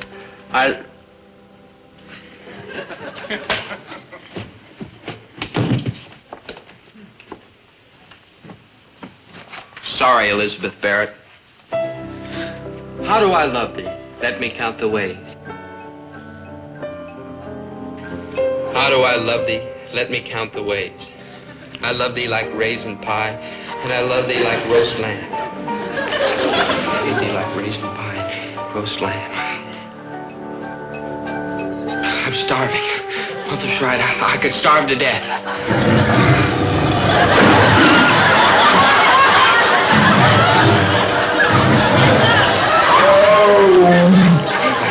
There is no hunger. I'm talking to myself. I gotta have something to eat.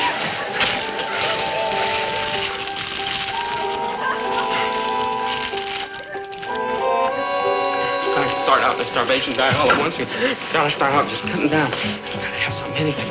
I'm gonna go in the kitchen. Nobody will ever know. I just can't. Not a sound there in bed. Nobody will ever know. I just gotta eat. I'm starving.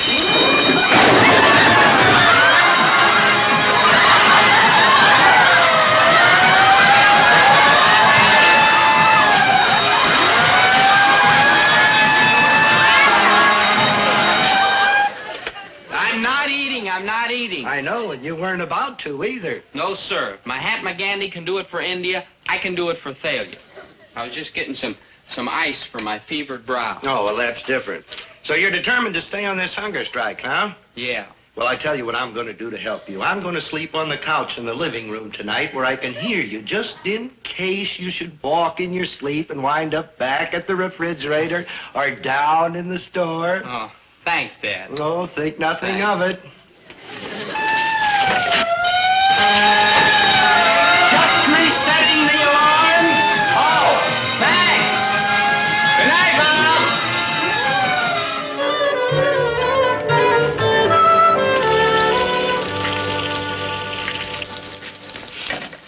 Hey, that smells good. Should I go? I have my own way of calling the Mahatma Gandhi this morning. I live this hunger strike.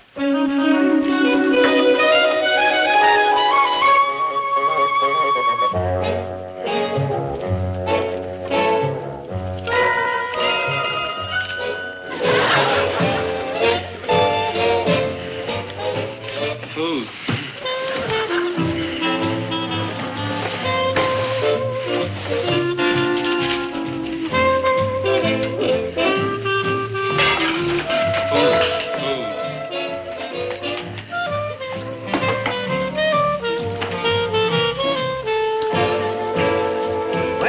To see you decided to come back from India and rejoin us normal humans, Mahatma.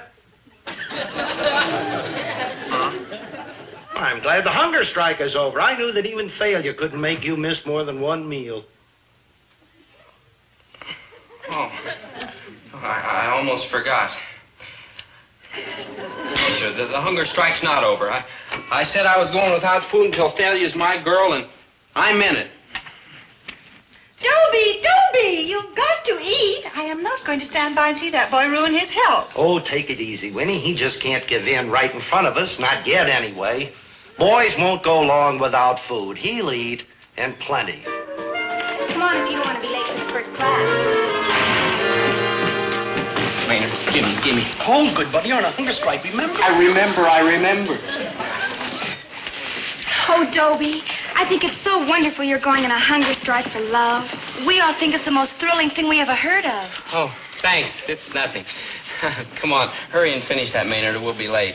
Yeah, but you were going to... Hurry, Maynard. Thalia said you're just faking. She'll find out. My mother's already worried about how pale and wan I look. Oh, you do. You really do. Yeah. I think Thalia's disgusting. Yes, she is, in many ways. But my love shall purify her. How do I love thee? Let me count the ways. Thalia isn't the only one who thinks you're faking, Gillis. You be quiet. I told you last night I'd be a lot more impressed with you if you did something romantic like that for me. Exactly what I told you. No, look here. What do you think? You're a troublemaker. Yeah, we don't believe you for 1 minute, Gillis. You're eating on the sly. I'm not. We'll be watching you, Gillis, every minute. Oh, yeah. Yeah, well, you all better go. You'll be late for class. Don't you have to go, too? We'd like to walk over with you, Dobie. You're our hero. Oh, gee, thanks.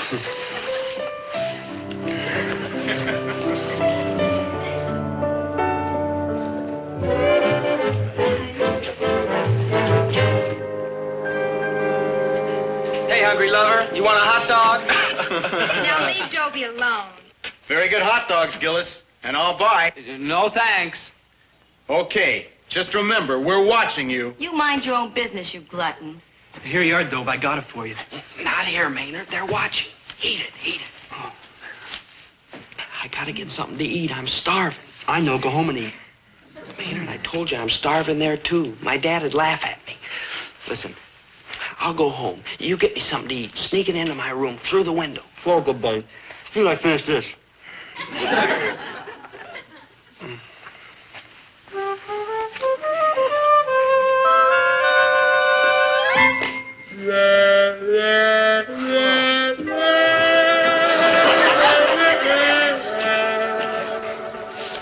No, please, girls. It's just a weakness. It'll pass. Come on, we want to take you home. Huh? What courage. What fakery, you mean? Oh, shut up. What do you know about love? Yeah.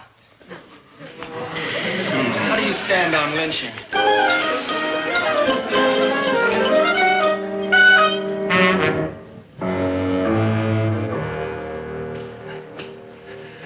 Maynard, where you been? It's been 4 hours. I'm sorry, Dope. I had to eat dinner first. Ice cream bars? That's all you brought? Yeah, good buddy. I figure you've been hugging me so long, you deserve nothing but the best. Mayor, I may murder you as soon as I finish these.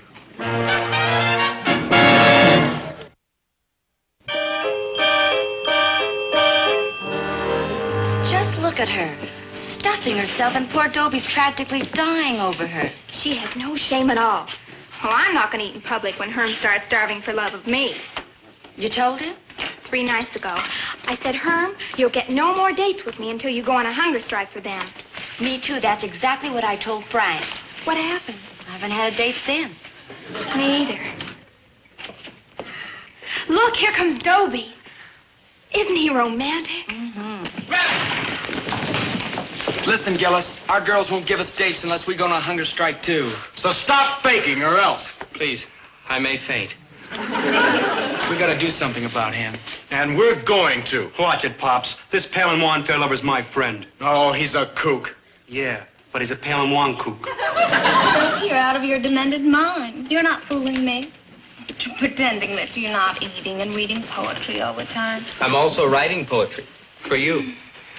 Oh, Thalia, your lips are like the petals of a rose. I'd like to kiss you underneath your nose. Good heavens, Dobie. Oh, I knew you'd love it. I don't love it, and I don't like your starvation routine. Look, people are talking. Now, if Chatsworth's parents ever found out that I knew a kook like you, why, they might not let me date him anymore. So stop the act. Will you be my girl? No. Then I'll go on starving myself, unto the death. If I can't have you, my darling, I'd rather not have life itself.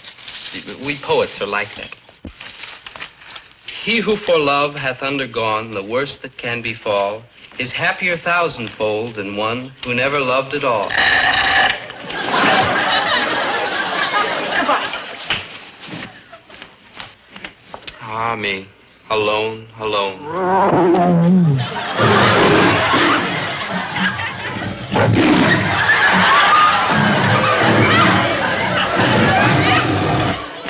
Dope, good buddy. You're never gonna get Thalia this way, and those fellas are sore. Why don't you give up?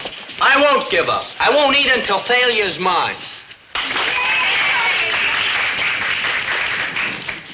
Meet me in my room, same as usual, but this time bring meat, you hear? Red meat. I gotta have it. For 3 nights you've been bringing ice cream and candy and nuts and Cracker Jacks. I gotta have meat, you hear? Red meat. I gotta have it.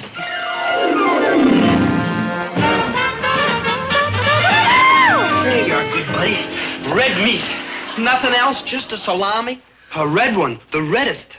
A garlic salami? The garlickiest. I went all the way across town to get it for you. Will you please stop worrying, Winnie? The boy is eating. I don't know where, but he is eating. In fact, he looks to me like he's putting on weight. I don't know what kind of a father you can be, Herbert Gillis. I'm the kind of a father who can spot a phony. Oh, that must be Thalia. Come in. Thalia? I am taking matters into my own hands. Hi, I got your message. I have a date, but I thought I'd stop by and see what you wanted. This is Chatsworth Osborne Jr., Mr. and Mrs. Gillis. How do you do? Hi. John, you, live here? Yeah, what's the matter with it? Oh, nothing. It's very amusing. Yeah, we have a lot of fun just sitting around laughing at it. All right. Thalia, I asked you to come over because I wanted to have a little talk with you woman to woman. You know that Dobie isn't eating because of you. Oh, now, Mrs. Gillis. He really isn't eating? Of course he isn't. Can't you see that he's wasting away before our very eyes? No, you couldn't. You're not his mother.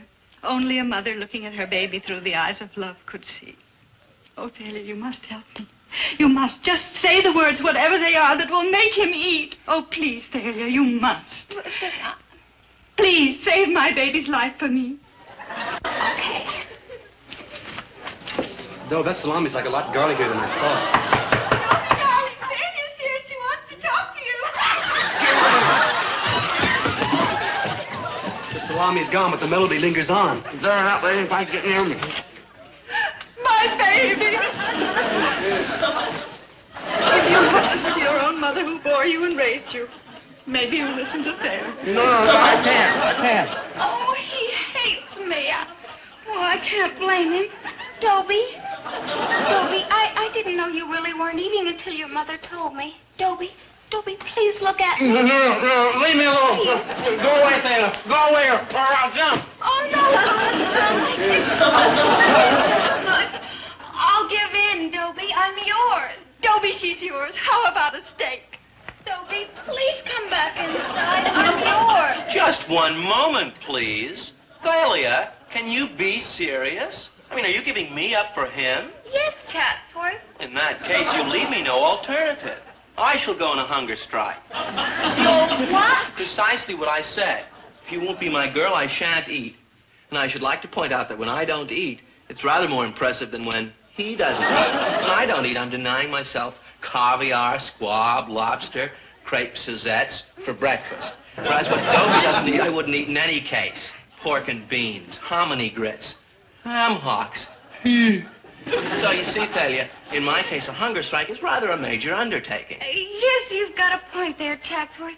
Oh, I'm sorry, Dobie, but you see how it is. I really don't have any choice, do I? Oh, I'm sorry, Mrs. Gillis. Do you really have crepe Suzettes for breakfast? Oh, every morning.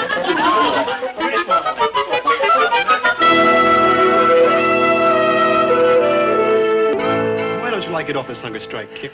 You're like dead, though. Not yet, I'm not. Gandhi didn't quit, and by George, neither am I.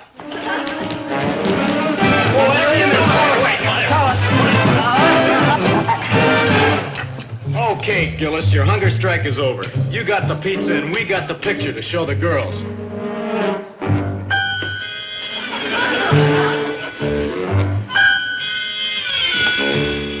Hold everything, son. Here's Dad to the rescue. I'm sick and tired of this hunger strike nonsense, and you're gonna eat. But, Dad, my hunger strike's over. I just ate. Boy, did I eat. Now, don't lie to me, boy. Dad. You're gonna eat, and that's all the rest Dad, wait to a it. minute now. Dad. Keep quiet.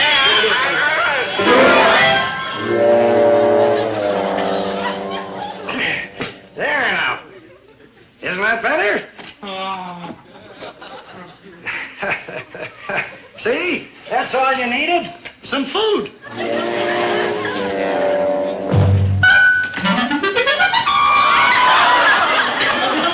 Dobie, I have asked you to do very little, but you have got to eat this for me. Yeah, I would, Mom, but Dad just fed me. Oh, Dobie, my poor darling, you're having hallucinations. Oh, no, Mom, just feel. Oh, starvation. Starvation. Love. Oh, Dobie, darling, this is your mother speaking to you. Don't cry, Mom, please. I'll eat. Oh.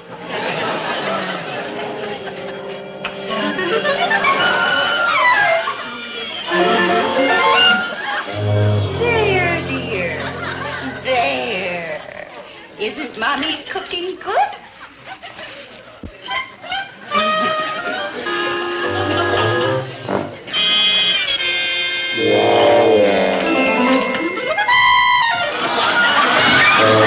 Dobie, you poor thing. And you did it all for me. Oh, look what I brought you. I'm I've eaten. Here. It's everything I can cook. Frankfurter, sauerkraut, chili, and dumplings. Tell you, I've eaten. Oh, you're so noble, Dobie. Not wanting to force me into being your girl. You don't have to lie about having eaten. But what about Chatsworth? I mean, he's such a nice fella and handsome. And rich. Mm-hmm, rich, Yes, but it's you, Dobie. There's nothing I can do about it. I'm hooked. Eat. Oh, no, I'm sorry, Thalia. I just can't. But you must. Now, remember, when we get married, you're not going to be able to afford a cook or going out to restaurants, so I'm going to have to do all the cooking. So you might as well learn to like it. Thalia, look. Come on, Dobie. No arguing. Just eat. Eat,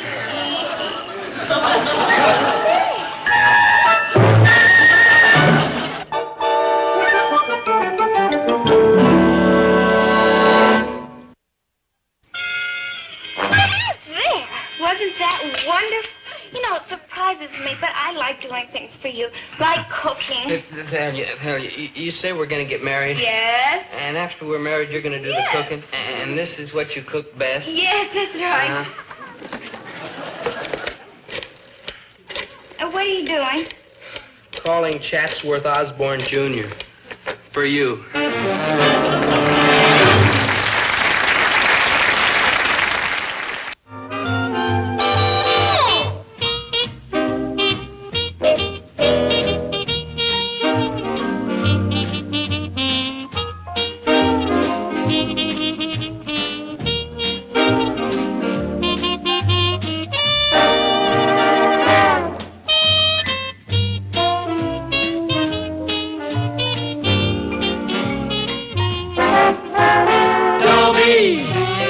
Once a gal was dreamy, Dobie. Once a gal was creamy, Dobie. Once a gal to call his own. Is she blonde? Is she tall? Is she dark? Is she small? Is she any kind of dream one at all? No matter, he's hers and hers alone. 'Cause Dobie has to have a girl to call his own. Once a gal was dreamy, Dobie. Once a gal was creamy, Dobie. Once a gal to call his own. Is she blonde? Is she tall? Is she dark? Is she small? Is she any kind of dreamboat at all? No matter, he's hers and hers alone. Dobie, Dobie.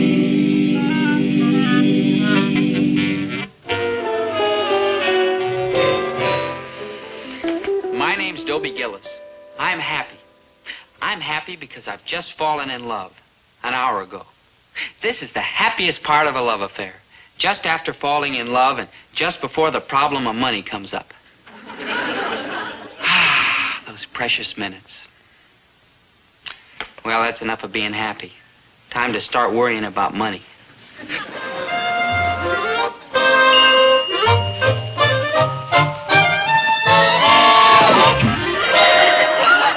Aphrodite. It's you, my Aphrodite Milliken.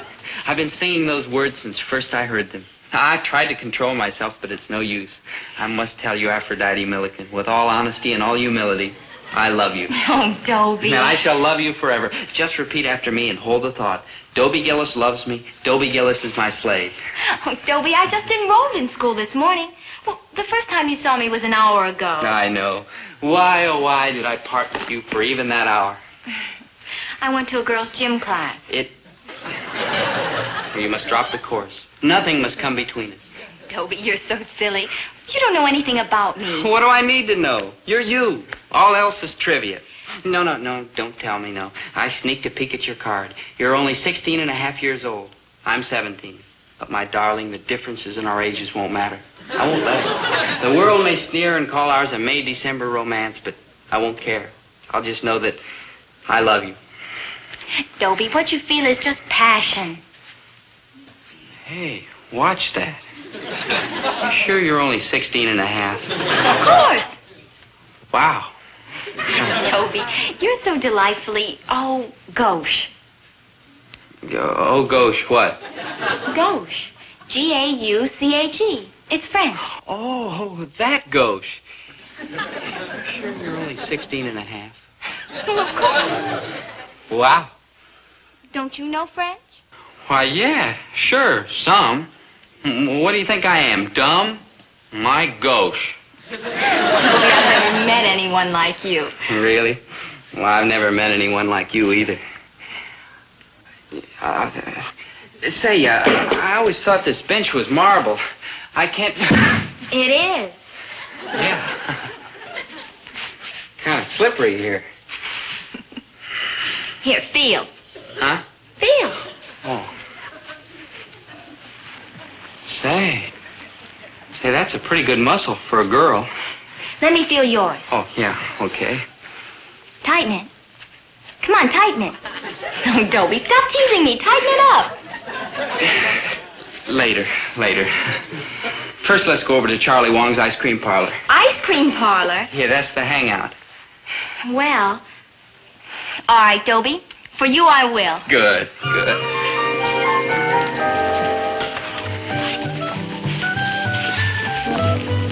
Do you come here often? Sure, all the time. It's just such a frivolous place. Well, yeah, sure. I mean, well, I figure you gotta frivol once in a while. Well, it's either here or home. Maynard. How are you, Maynard? Cool, Dad. Maynard, this is Aphrodite Milliken. Aphrodite, this is my friend, Maynard G. Krebs. Ooh, frantic. Well, he certainly belongs in such a frivolous place. Yeah, old Maynard's about as frivol as you can get. Oh, Charlie. Aphrodite, although I'm not a wealthy man, you may order absolutely anything your heart and stomach desire. Up to, Did you expect me to swallow one of those sodas? Huh? And you were going to swallow... Well, you are not. No? Niashibashila, shina, guanba. 航母角，我还是逃。 Niashina, Willa. Chinese? Wow. Now, here's what you should eat. Nice, sensible refreshment.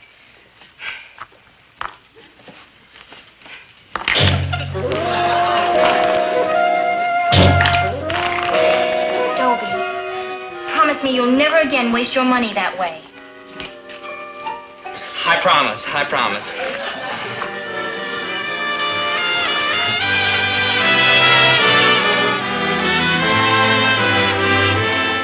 And this is the family act.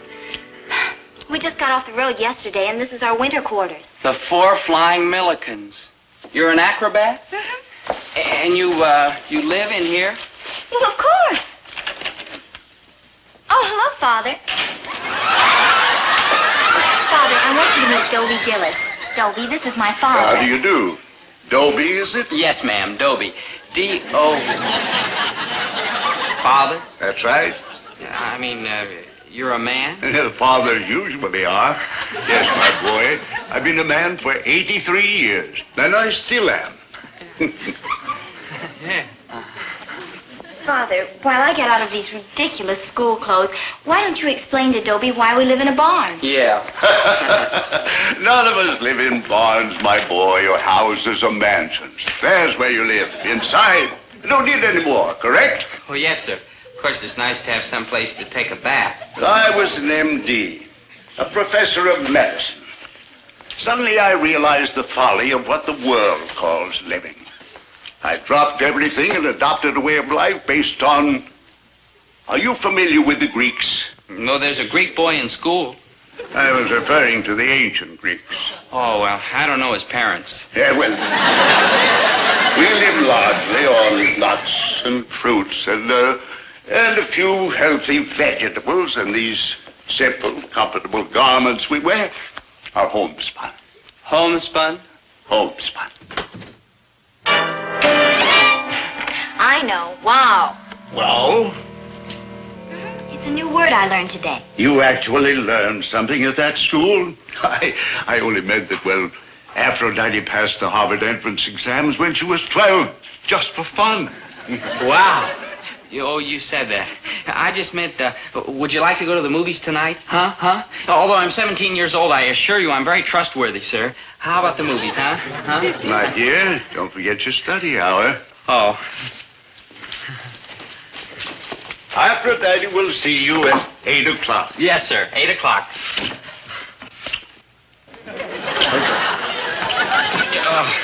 I assure you it was an accident, sir. I stumbled. I assure you it'll never happen again, sir. Goodness gracious, never? No, never, never. Why, kissing's the most natural, affectionate gesture in the world. If...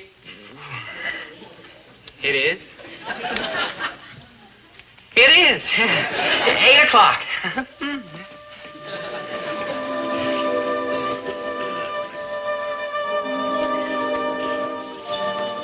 Well, I never saw you do that before.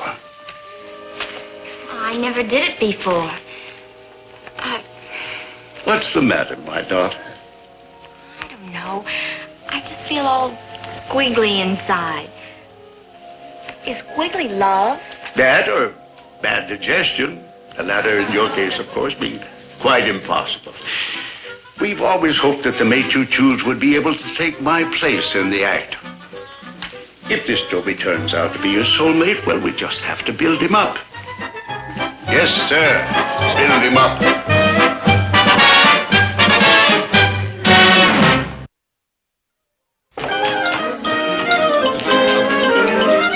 All right, put it back. Put it back. Okay, Thomas Alva Edison, so you invented some way to open this thing without the bell ringing. So put it back anyway. Put what back, Dad? The money! Money. Ha. Money. Who needs it? What's the matter, dear? Dobie, it's got me worried half to death. Well, he didn't take any money, and instead of eating something expensive, he only took a carrot. He's just doing what you've always told him to do. I know. That's what got me worried half to death. All right, boys, take her up. Steady now. Easy. Steady. Straighten up. Arms out. That's it. That'll be your young man. Dobie, you're 3 minutes late. I was 3 minutes early, but these look so good, I stopped for a snack.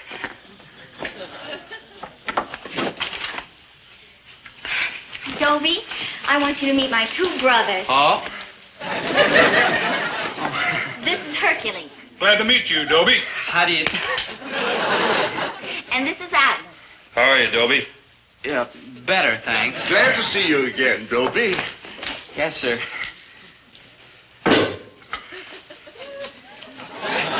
Father, please. Don't you all bother about us. We'll just go sit over there. Yeah.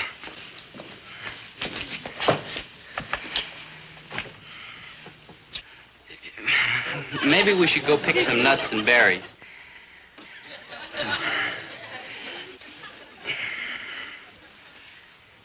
Yeah, maybe you'd like the movies after all. Dobie? I assure you, sir. As an older man, don't you like to kiss girls?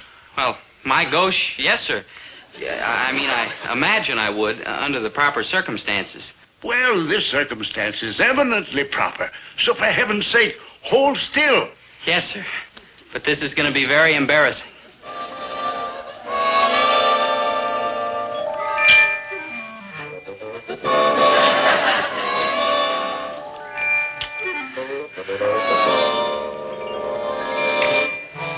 Father! You started it. Father! Hey, I only did what you said. You told me. Oh, he's the one, I'm sure of it. Congratulations, son. Huh? Boys, little Aphrodite has found her soulmate.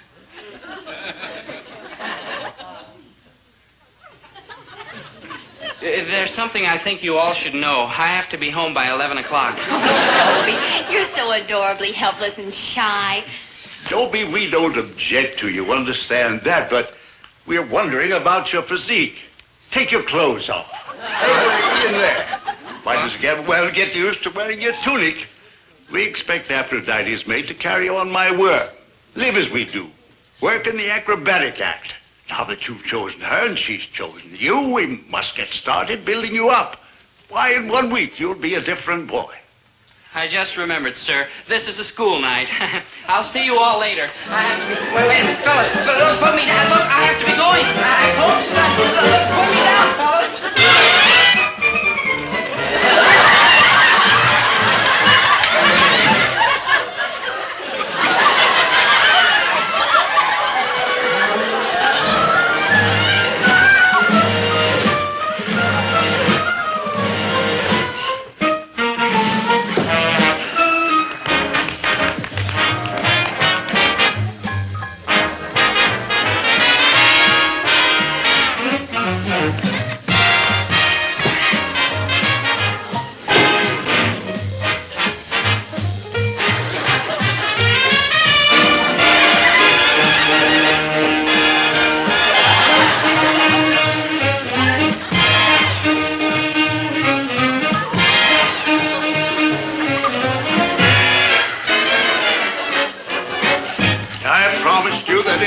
You'd be a different boy. I am. Even his hair seems weak. You think it'll ever be as long as ours? You want my hair to be like yours? Naturally, son. What'll Dad say? You might just as well give up on me, sir. I guess I'm just a natural-born 90-pound weakling.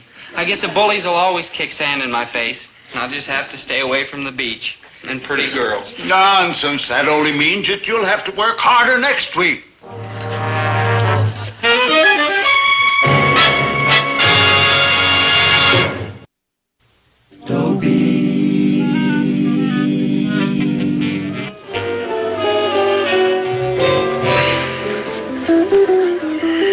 My name's Dobie Gillis.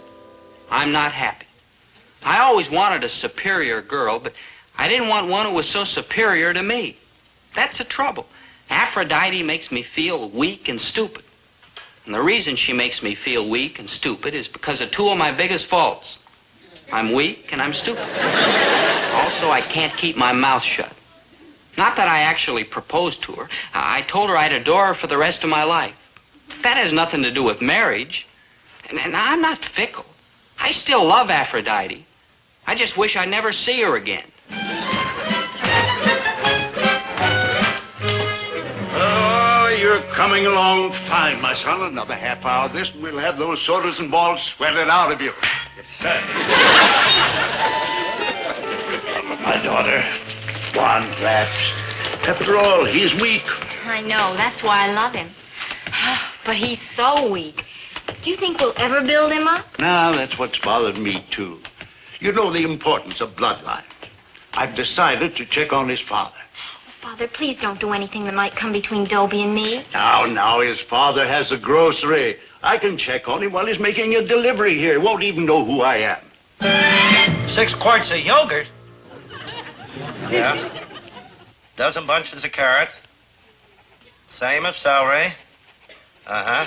6 quarts of blackstrap. 6 quarts of blackstrap molasses? Okay, you've got it. Some kind of a nut. A hungry nut, anyway. Hey, this is going out on Cedar Lake Road. Why don't you jump in the truck and I'll drop you off at the depot? I already called a cab, and that is probably it. I'll call you from Mother's when I get there. And I'll tell her you sent your love. Sure, what do I care if you lie to her?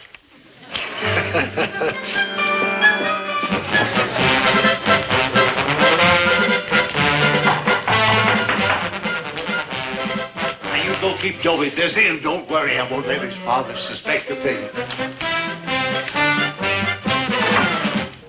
Your grocery order, ma'am. Like father, like son. Huh? Merely a general comment on heredity. Oh, well, can I put these down someplace? On the table. Oh, I'm sorry I'm a little late, but I couldn't deliver them till after I closed the store. You see, my wife's out of town visiting her mother, and there was nobody to take care of the place. Ordinarily, I make deliveries just like this. Do you eat this stuff? Oh, yeah. Live here? Yes, we live a simple life. Eat simple food. Sleep on the floor. Well, everybody to her own taste. That's what I always say. Fine. Just to set you right on the point, Mr. Gillis, Herbert T. My Gillis. name is Milliken. How do you do? How do you do? Oh, I do all right, and I can take pretty good care of myself, too. That'll be 10.42, huh? Yeah, $10.42. All right, here you are. Oh, I beg your pardon. Hey, lady, what do you think you're doing there? Just feeling the tone of your leg muscles. Nothing wrong with that. My leg? Don't be so shy. Look, I'm a happily married man. Shyness runs in families. Huh? Oh, just another comment on heredity. I'm interested in heredity and health. Tell me, your parents living? Look, lady, $10.42. That's all. $10.42. Of course, but why can't you satisfy my curiosity? Okay, so both my parents are still living, and my grandfather on my father's side died at the age of 86 in perfect health. Boy, you're a nosy old dame, you know. Died in perfect health? Yeah, he was chasing a fly, and he got out into the street and was run over by a streetcar. Wonderful. Playing baseball at the age of 86. I did not say he was chasing a fly ball. I said he was chasing a fly. It lit on him in the house, and that made him mad, and he chased it out into the street, because when he got mad at something, he stopped at nothing. And speaking of heredity, that's one thing I inherited from my grandfather, and I'm mad now. So come up with the $10.42. Sure, there you are, and you do have a splendid spirit. What's the matter with you, lady? Are you some kind of a nut or something? Getting me in here asking me questions about my wife being out of town? I didn't ask you about your wife. You told me you said she was visiting her mother. Oh, and you heard about it, huh? Mr. Gillis, I'm afraid I've gone about this all wrong. Dobie said... Dobie? Your son, Dobie. Dobie? What do you mean, Dobie? Somebody call me? So that's why you ate the carrot. A whole nest of them. Dad, what happened? You were born, that's what happened. My own boy, my own son. What do you mean, dressed in a thing like that? Mr. Gillis, there's nothing wrong. It's merely a comfortable garment. For what? Why don't you step into the next room and try one on? I will not. Just while you calm down. Watch it, boys. I used to do a little boxing. Now, calm, Mr. Gillis. Might as well try one on since you're going to be practically a part of the family. Part of what family? Our family. By marriage, at least. Your son, Dobie, and my daughter, Aphrodite. Him? Marriage? Marriage? Him? Why, certainly. I gotta kill that boy. I just gotta. Mr. Gillis, the children have chosen each other. We're training Dobie to become a Millikan, a member of our acrobatic troupe. Look, I'm getting out of here, and nobody's gonna stop me. And when I get out, I'm calling the cops and having this place raided. No, I won't call the cops. I'll call the FBI. I got friends in high places. I'm a veteran. Oh, Dobie, I'm sorry it turned out this way. It's just, well, you were so weak. We had to find out about your father. Well, now you know. Sir, I think you'd better let him go. And I think I'd better go with him. It'll be awful when I get home, but I think I'm getting a little tired of nuts and berries. And I'm getting tired of this tuning. And I know I'm tired of training. I'm just tired. Splendid, son. That means you're getting close to your second win.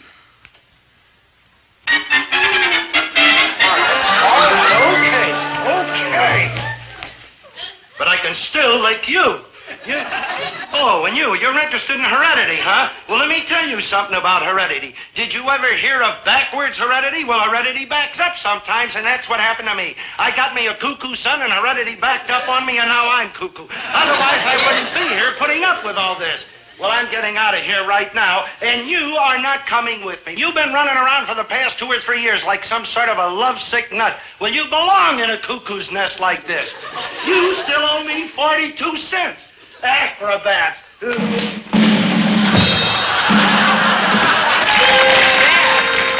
your point, now lay on it. Maybe we can make something out of you yet, brother. Now we're really going to get to work, brother. I'll lay out a 24-hour-a-day schedule. You can live here with us. Oh, Dobie, you're mine. Isn't it wonderful?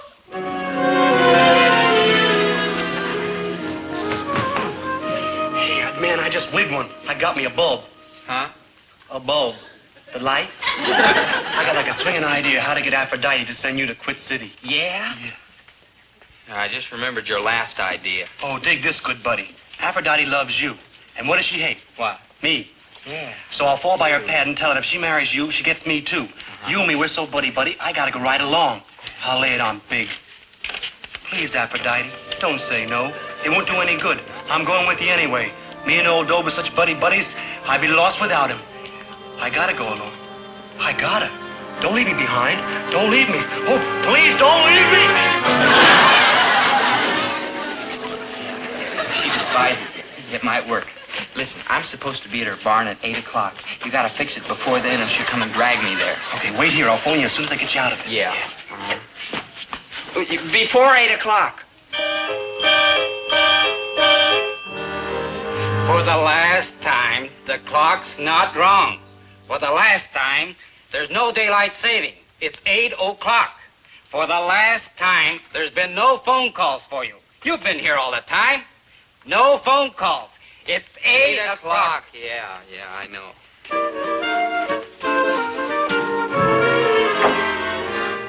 Dobie.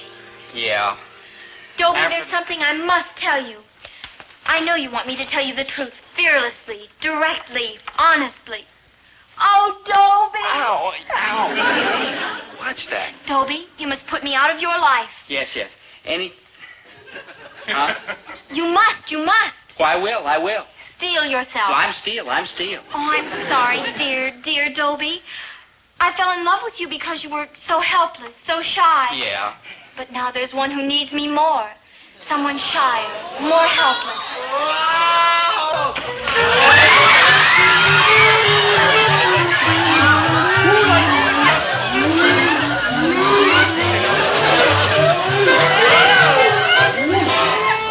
Oh, Maynard! Poor helpless Maynard. For gosh sakes.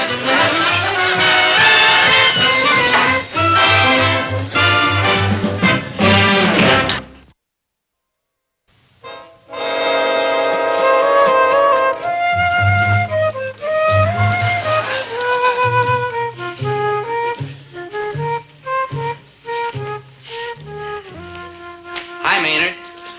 Oh, hi. How you getting along with Aphrodite? Oh, she's a wonderful girl. I mean, Yeah. she's smart and strong and loyal and true. That's right. And she's no expense at all. All free. And she speaks 7 languages. Chinese. And she plays every musical instrument there is. That's right. Dobie? Yeah. You want her back?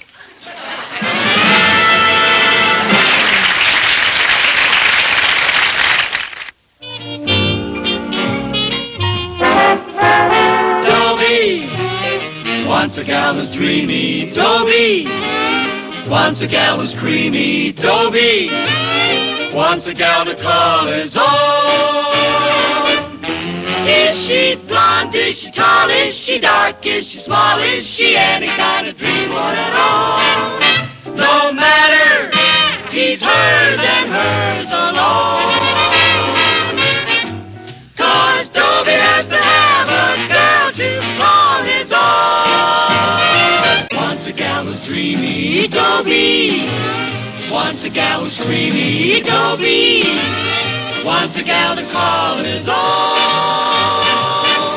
Is she blonde? Is she tall? Is she dark? Is she small? Is she any kind of dreamboat at all? No matter, she's hers and hers alone. Dobie. I'm taking mathematics at school. I hate it. You take most of the trouble in the world today. What's behind it? Math, that's what. I mean, without math, there wouldn't be H-bombs or income tax or insufficient funds at the bank. Or Thalia Miniger. Pay attention. Yes, Dobie, kindly pay attention. You, of all people, kindly pay attention. Remember, there'll be a quiz tomorrow, so come prepared for the worst.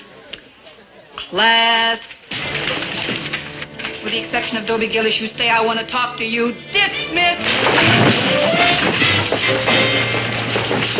Maynard, what are you doing here? Oh, I'm with Dobie. I mean, wherever he goes, I go. I mean, he's like my good buddy. Well, that's very touching, Maynard, but goodbye. Don't you want to talk to me, too? I want to, but how?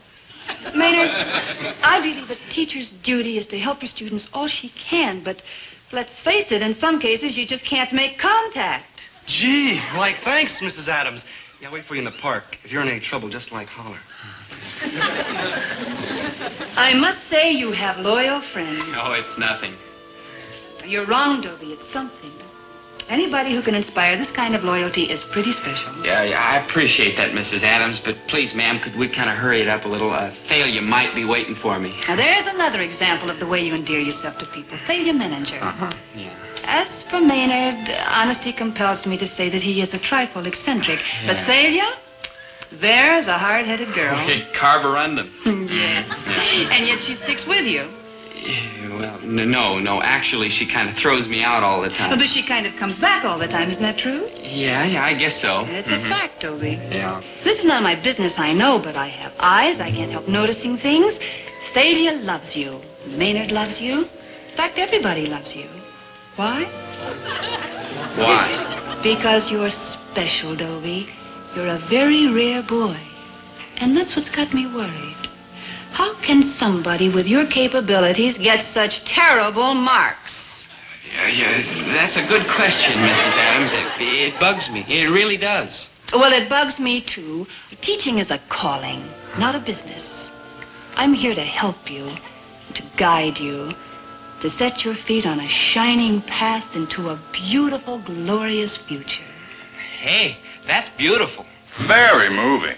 Oh, hello, dear. This is my husband and my son, Dan, Dobie Gillis. How do you do, sir? How do you do? Hi, Dan. Hi. Well, I'll be going now, Mrs. Adams. Yeah. Yeah, but Dobie, remember I am here to help you. Call on me any hour, any time. I'll do that. Nice to meet you, sir. Goodbye. Maybe the kid could come and live with us. Oh, Esmond, I have told you 1,000 times. Yeah, teaching is a calling, not a business. Exactly. That boy is worth every minute that I can give him. Well, I know a couple of other boys that like a little of your time, too. This boy and this boy. I stand corrected. And how are you, Lammy Pie? How was school today? I hate school. That's my boy. Maynard, You rhyme? how come you keep following Dobie around all the time? Because he's like my good buddy. I see. How come you keep following him around all the time? I don't. You gas me, girl. I mean, you leave me limp. I gave Dobie back his high-Y pin 12 times in the last month. So what's that on your sweater? Well, I'm giving it back again today. That's why I wanted to see him. Sorry I'm late, Thalia, baby, but I guess it doesn't make any difference. What do you mean it doesn't make any difference? Don't fight it, Thalia. You love me. Maynard loves me. True. Everybody loves me. I'm lovable. Who says so? Just Mrs. Adams, that's all. Big deal. I've known you were lovable for years. You have? So how come you keep dumping me? Look, Dobie, you're lovable, but that's all you are. Lovable. Are you smart? No. Are you talented? No. Are you aggressive? No. Are you ever going to be a success? No. I was wondering when the conversation was going to get around to money. Will you kindly tell your friend that I do not happen to care about money? That's right, Maynard. Thalia doesn't care about money. Not for herself, that is. But her father 60 years old and has a kidney condition. and her mother Isn't getting any younger. and her sisters Is married to a loafer. and her brother. Is turning into a public charge. So it's up to Thalia to... Take care of the family. Yeah. Yeah, maybe we could, take up a collection. Don't get smart. Yeah. Look, I have a responsibility to my family.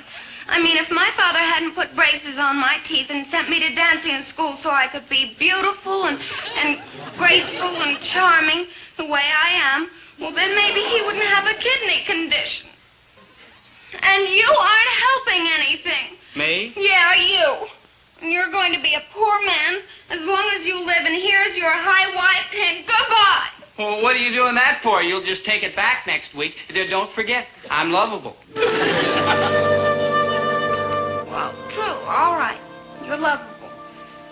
And maybe I'm stuck on you. But make no mistake, mister. If I really put my mind to it, I can forget you completely. You know that, don't you? Failure, you wouldn't. I would and I will, unless... Yes, my darling. Yes, my great tawny Quit animal. Central High and go to Willoughby Hall. Willoughby Hall? You mean that fancy prep school back east where those rich cats go? Thalia, what can you be thinking of? I'm thinking of your future. Look, you have one asset, one lousy little asset. You're lovable. That isn't going to get you very far. Thalia. You have to have contacts now at Willoughby I Hall. don't want to hear about it. I'm not going to go to Willoughby Hall or any place else. I'm going to stay right here with a woman I love. You're going to stay right here without the woman you love. Thalia, you're coming unglued. What a crazy idea, my going away to school.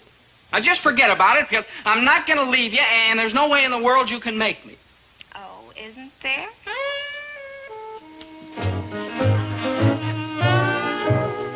There's no way she can get me to go to Willoughby Hall, is there, Maynard? Of course not. Of course not. I wonder how she's going to do it.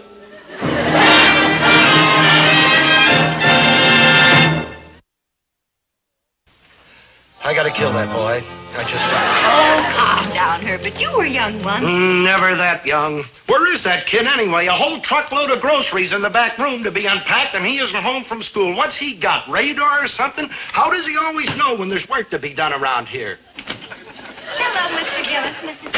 Hello, Thalia, dear. Have you seen Dobie? Oh, yes, but it didn't do any good. It never does. I wanted to talk to you. Hey, what do you mean? It didn't do any good. Well, that's what I've come to see you about. Do you know about Willoughby Hall? You mean the prep school back east? Yes, that's right. It's a fine school and lots of rich people Look, go I don't there. mean to intrude, but what's this got to do with Dobie? Well, I want you to send Dobie to Willoughby Hall. I'll send him to the hospital, the bum. Do you know how much it costs to go to Willoughby Hall? Yes, I have the rates and the information right here. It's expensive, all right. But look at it this way. It's an investment in Dobie's future. Future? What future? This kid has got to wind up living off the county. That will be enough of that, Herbert Gillis. Dobie's a fine boy with a good mind and a great potential. And I am not going to stand here listening to you running him down. I happen to think that Willoughby Hall might be just the place for Dobie. He's bright and sensitive and intelligent. And maybe what he needs is to broaden his vistas and round out his personality. And get away from you for a while. I'll get right to the point. What is Dobie's best quality? I give up. He's lovable, that's what. Now, everybody that knows him loves him. Now, when Dobie goes to Willoughby Hall, he gets put in a dormitory and has a roommate. Now, who is that roommate going to be? He's going to be a rich man's son, that's who. And living with Dobie, he's got to love him. I mean, it's inevitable. So, Dobie's got a friend, a rich, powerful friend whose father owns a bank or a factory, maybe. Now, this roommate introduces Dobie to his father. And he says, Dad, this is my roommate, Dobie Gillis, who's good and loyal and true and the best friend I ever had. Now, do you think you could find a place for him in the business? And the father says, Son, if he's a friend of yours, he's good enough for me. Don't worry about a thing. I'll take care of Dobie Gillis. And that's just my point, don't you see? Somebody has to take care of Dobie. Now, where do you want him? Standing in the line of a soup kitchen or president of a bank? Make your choice. I've made my choice. The answer is no. Very well, Mr. Gillis. It's on your conscience. I've done everything I could do.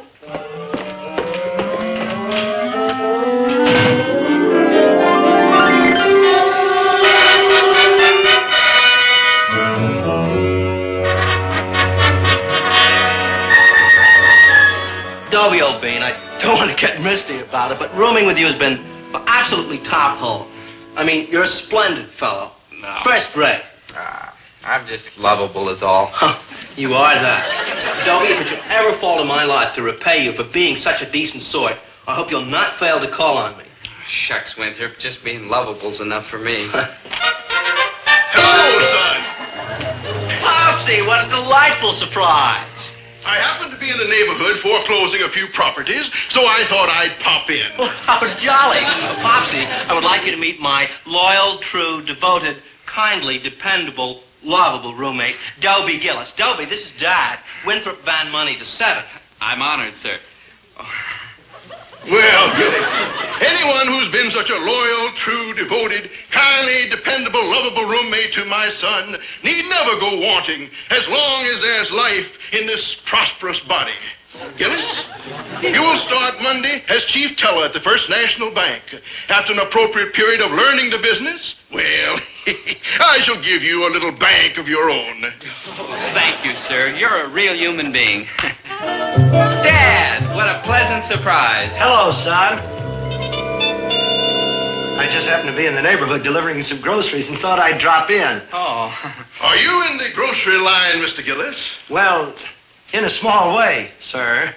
Not anymore, Mr. Gillis. Not small.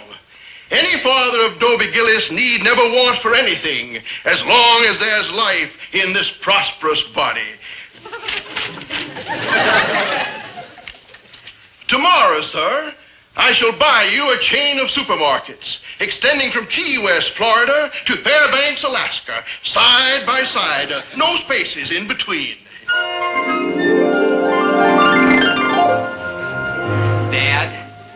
Dad? Oh, hello, son. Skip it. That's not for you, because after all, you're loyal and true and dependable and kindly and devoted and lovable. Me? Son, your mother and I love you very much, and we want the absolute best for you no matter what it costs. Dad, you mean I can have that new pair of shoes? New shoes? You'll have shoes you never even wear. Now brace yourself for a wonderful surprise. You are going to Willoughby Hall. Willoughby Hall? Oh, no. Tut, my boy. Oh, no. Hang the expense. Nothing is too good for my son. No, I'm not going. I won't do it. Oh, yes, you will, because I love you, and I want the very best for you, and you go to Willoughby Hall, or I'll break every bone in that stupid head of yours. Failure, Manager, you are a rat. Yeah. A rat? Oh, that can only mean one thing. You're going to Willoughby Hall. You ought to know. You fixed it, you rat. Oh, well, that's a fine way to thank me. Thank you for what? I'll be hundreds of miles away from you, one dreary, lonely, miserable day after another. Oh, you poor fool. Don't you want me to be your girl? More than life itself. Then go to Willoughby Hall, make contacts, be a success, and amount to something. But you love me. I know, but I can't be selfish. I've got to think of my family. You mean your father's kidney condition. Isn't he getting any better? Well, I don't know, but it's hardly something you talk about. Of course, yeah. Now, look, Dobie, stop moping around. Willoughby Hall is your golden opportunity. Listen, Thalia, what if I settled down and turned over a new leaf? I mean, started getting good grades and everything. Good marks. Why, tomorrow we're having a math test that you're going to flunk with a big thud. I'm not going to flunk. I'm going to get 100 on it. Boy, you are sick. I mean, you need attention. If I get 100 on the math test tomorrow, will you let me stay here and be my girl? If you get 100 on it, I'll pull you all around town in a rickshaw. Never mind the jokes. Answer my question. All right, Dobie, if you get 100 in the math test, I'm yours. I'm going to do it, Maynard. I'm going to do it. You got a plan? Well, plan is too strong a word. It's more like hope. A little, thin, puny hope. Yeah, tell your old buddy. Well, Mrs. Adams, you know, the math teacher. Well, she said she wanted to help me and to call on her at any hour, any time if I was in trouble. Friend, you ain't never been in bigger trouble. Let's fly. Yeah.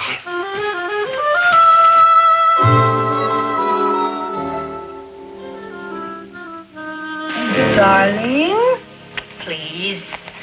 It's the math test for tomorrow, and it's very important, honey. I'm just double-checking. Swell. Ruthie, I want to remind you of something. You've got a husband. Whom I adore. Darling, if teaching ever came between us, I'd give it up in a minute. But you work all day, and Dan goes to school, and I can't just sit around and be useless when there's such a crying need for teachers. You're right, Ruthie, and as you know, I'm all for it. But you know, I got to thinking, it's been 6 months since we went anywhere or did anything. And what do you say we go to a movie tonight, right now? That's a wonderful idea. Well, great. There's a good one at the Bijou. I think we just got time to catch the first feature. Haven't we forgotten just a little something? Oh, yeah, the kid. Well, what's the problem? We'll get a sitter. Where are you going to find a sitter at this hour? Well, he's in bed. Couldn't we just sneak out for a couple of hours? The answer is no. No on 2 counts. 1, we cannot sneak out for a couple of hours. And 2, he is not in bed. Regarde the KID. Hi, Slugger. Mr. Adams, I'm Dobie Gillis. We met at school this afternoon. Oh, yes. Uh-huh. And this is my friend Maynard G. Krebs. Like hi. Like hi. I'll tell you why we dropped by, Mr. Adams. Oh, pray do. Uh-huh. Well, you see, sir, this afternoon, Mrs. Adams, your wife, you know. I remember her vividly. Yeah. Well, she said she wanted to help me and that I should call on her anytime, any hour if I was ever in trouble, which I am now.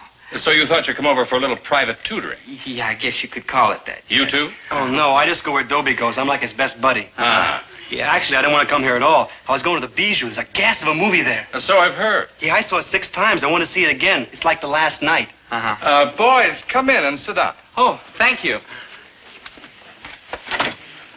Let me ask you a question, boys. Do you like Mrs. Adams? As a teacher, I mean? Oh, she's fine. She's 100% with me. Thanks, boys. Boys, you know what a teacher's life is? Well, it's long hours, it's hard work, it's tedious detail. Yeah, how come she don't kick it? Because she wants to help you. And you. Oh, she's all heart, that woman. Yeah. If you could brighten her life a little, if you could bring her one small moment of pleasure, you'd do it, wouldn't you? Sure, but what can we do? You can sit with our little boy tonight while I take Mrs. Adams to the movies. While I bring a couple of hours of sunshine into her dark and dismal life. Now, boys, can you find it in your hearts to say no? Not us, Pops. Thank you, boys. Thank you. Why, Maynard, Dobie, what are you doing here? They're going to sit with Dan tonight while we go to the movies. Isn't that wonderful? What? Come on, dear. Let's But not I dawdle. don't understand. He's right, Mrs. Adams. You better get moving. You don't miss the part where the monster devours Cleveland. Cleveland? Come on, dear, quickly. Oh, Esmond, I have to hide those test papers because those boys have to take the test tomorrow. Oh, I got you, baby. Boys, I don't think there'll be any problem. The kids' room's at the top of the stairs to the left. The kitchen's out there. Here's the phone. The phonograph is over there. The cookies are in the cookie jar. The ice cream is in the freezer. God's in his heaven and all's right with the world. Good night, boys. Someday that you will explain all Yeah, this. maybe someday. Thanks. Thanks a lot. It's all I needed tonight, babysitting. Oh, cheer up, Dope. It ain't so bad. Well, what's good about it? They got a record player, man. They got a record player. Big deal. Oh, boy. Brahms, Mahler, Bass? It's Bach, Maynard, Bach. Yeah, Bach. Where's the jazz? I can't find no jazz. What do they need with a record player? They ain't got no jazz. Must be someplace.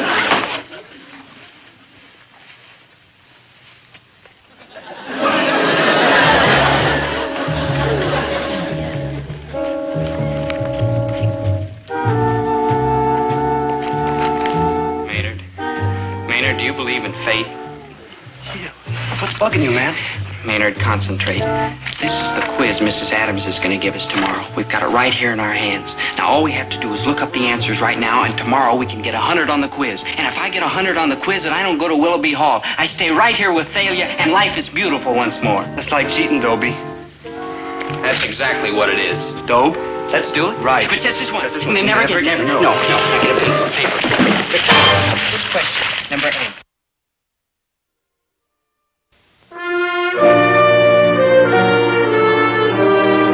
Thus, one Englishman with imagination, Isaac Newton, lying under an apple tree, altered the entire course of civilization. On your way out of class, you may pick up your quiz papers. I'd like Dobie Gillis and Maynard Krebs to remain behind. Dismissed. That's very good, Thalia. Thank you. Well, why aren't you smiling, boys? It isn't often anyone gets 100 on a math quiz. 100? Dobie, let me see. Oh, Dobie, you said you'd do it, and you did. You turned over a brand new leaf. Oh, I'm so happy. You mean I don't have to go to Willoughby Willoughby Hall? Hall, no. I just thought it would be the best thing for you and for us. But now we can be together forever and ever and ever. Is there anything you'd like to tell me? No, ma'am. Nothing at all? No, ma'am. Maynard? I'm with Dobie. I see. That's all, boys. You may go. Let's go to the ice cream parlor. This calls for a celebration. Oh, and I've got a little shock for you. I'm buying.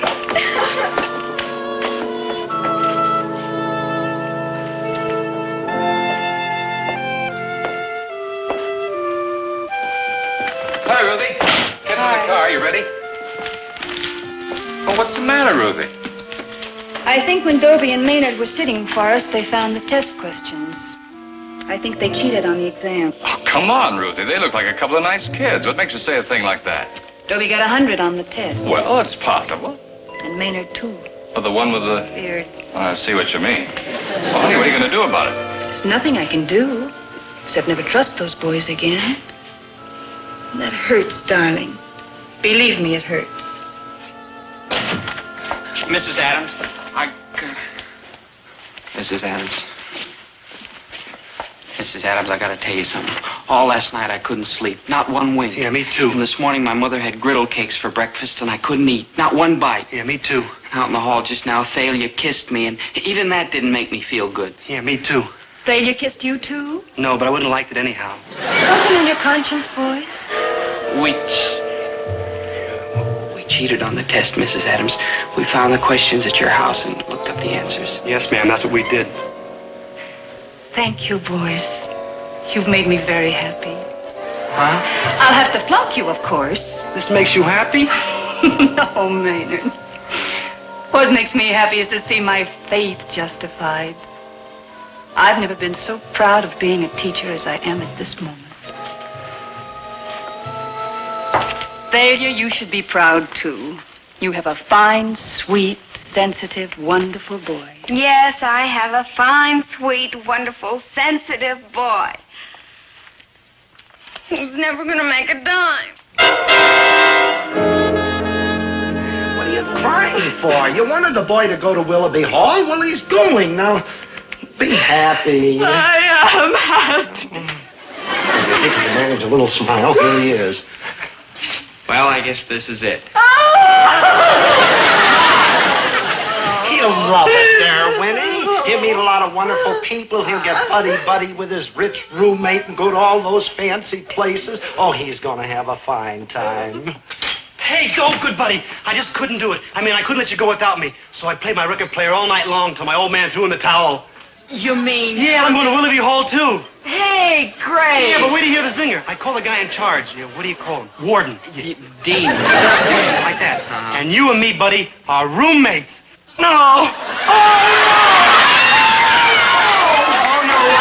no, Willoughby Hall. That's what this is going to be. Your roommate, you go right upstairs, Ann. I mortgaged the store, so this could be your roommate. Out! Go with that! Out! I'm packed! I'm packed! You'll laugh,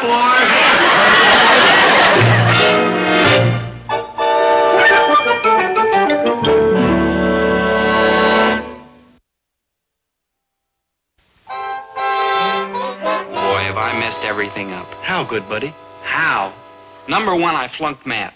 Number two, I missed out on going to Willoughby Hall and making all those contacts. Three, I lost Thalia. Yeah, but you still got me for your buddy-buddy. No offense, Maynard, that was number four. Five.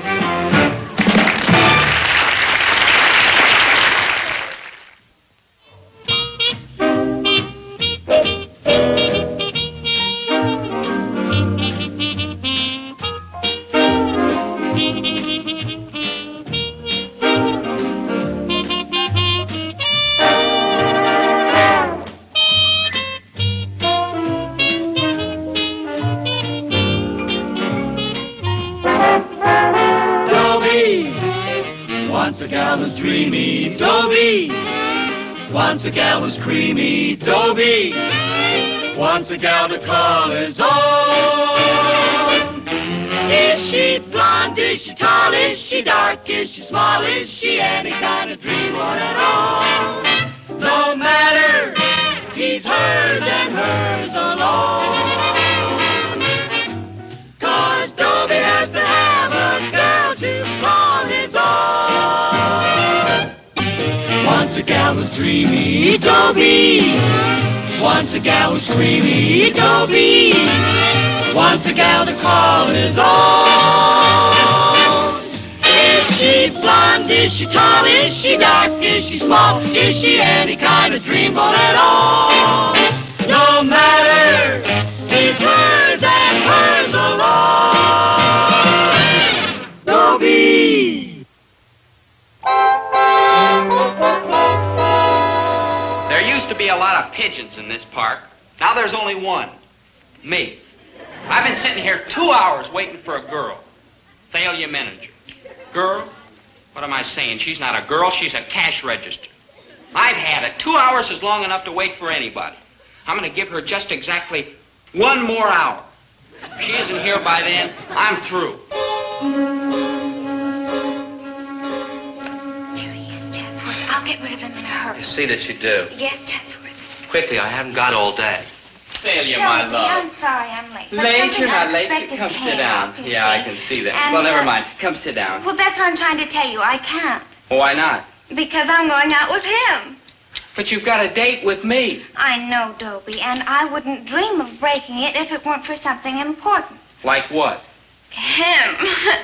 What's Chatsworth Osborne Jr. got that I haven't got? Chatsworth Osborne Sr. But he's too old for you. He's 22 if he's a day. I know, but he's so dominating. You mean rich? How many times must I tell you that it's not money that really counts, it's strength I want. Well, I can lift my own weight. I mean strength of personality. You see, money is just a symptom, but strength is it. Uh-huh. You see, and it's the positive thinking and power and domination in any relationship between a man and a woman. You see, one partner must dominate. Now tell the truth, Dobie. Could you dominate me? Well, I certainly can. Sit down. Sit down. Won't you sit down, please, failure, baby, honey? Goodbye, Dobie. Yeah, how about tonight? No. You're going with him, huh? But I can't help but he's dominating. But he's too old for you. Fool, don't you realize that when you're 25, he'll be 30? Goodbye. All right, goodbye. Goodbye forever. This is the end. Sorry I took so long. Sorry, a fat lot of good that does. Can I call you tonight? Can I carry your racket? No, very well. Oh. Good riddance. Good riddance. I'm better off without you anyhow. I need you like I need oxygen, food, water, light.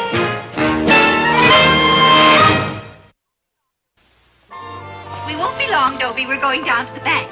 Yeah, we're going down to the bank to sign a note to borrow some money to buy a new truck so I can go out and deliver groceries and make a living to keep you strong and healthy so you can go out and chase girls while I go out and drive the truck. Here, put this on. No, I don't need it, Dad.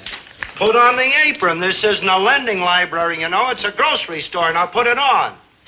He doesn't need to put on the apron, Herbert. Stop bullying the boy. He can put it on for 15 minutes. Oh, okay, Dad, if it'll make you happy. I don't ask to be happy. All I ask is that you wait on any customers that come in and put the money in the cash register, which reminds me.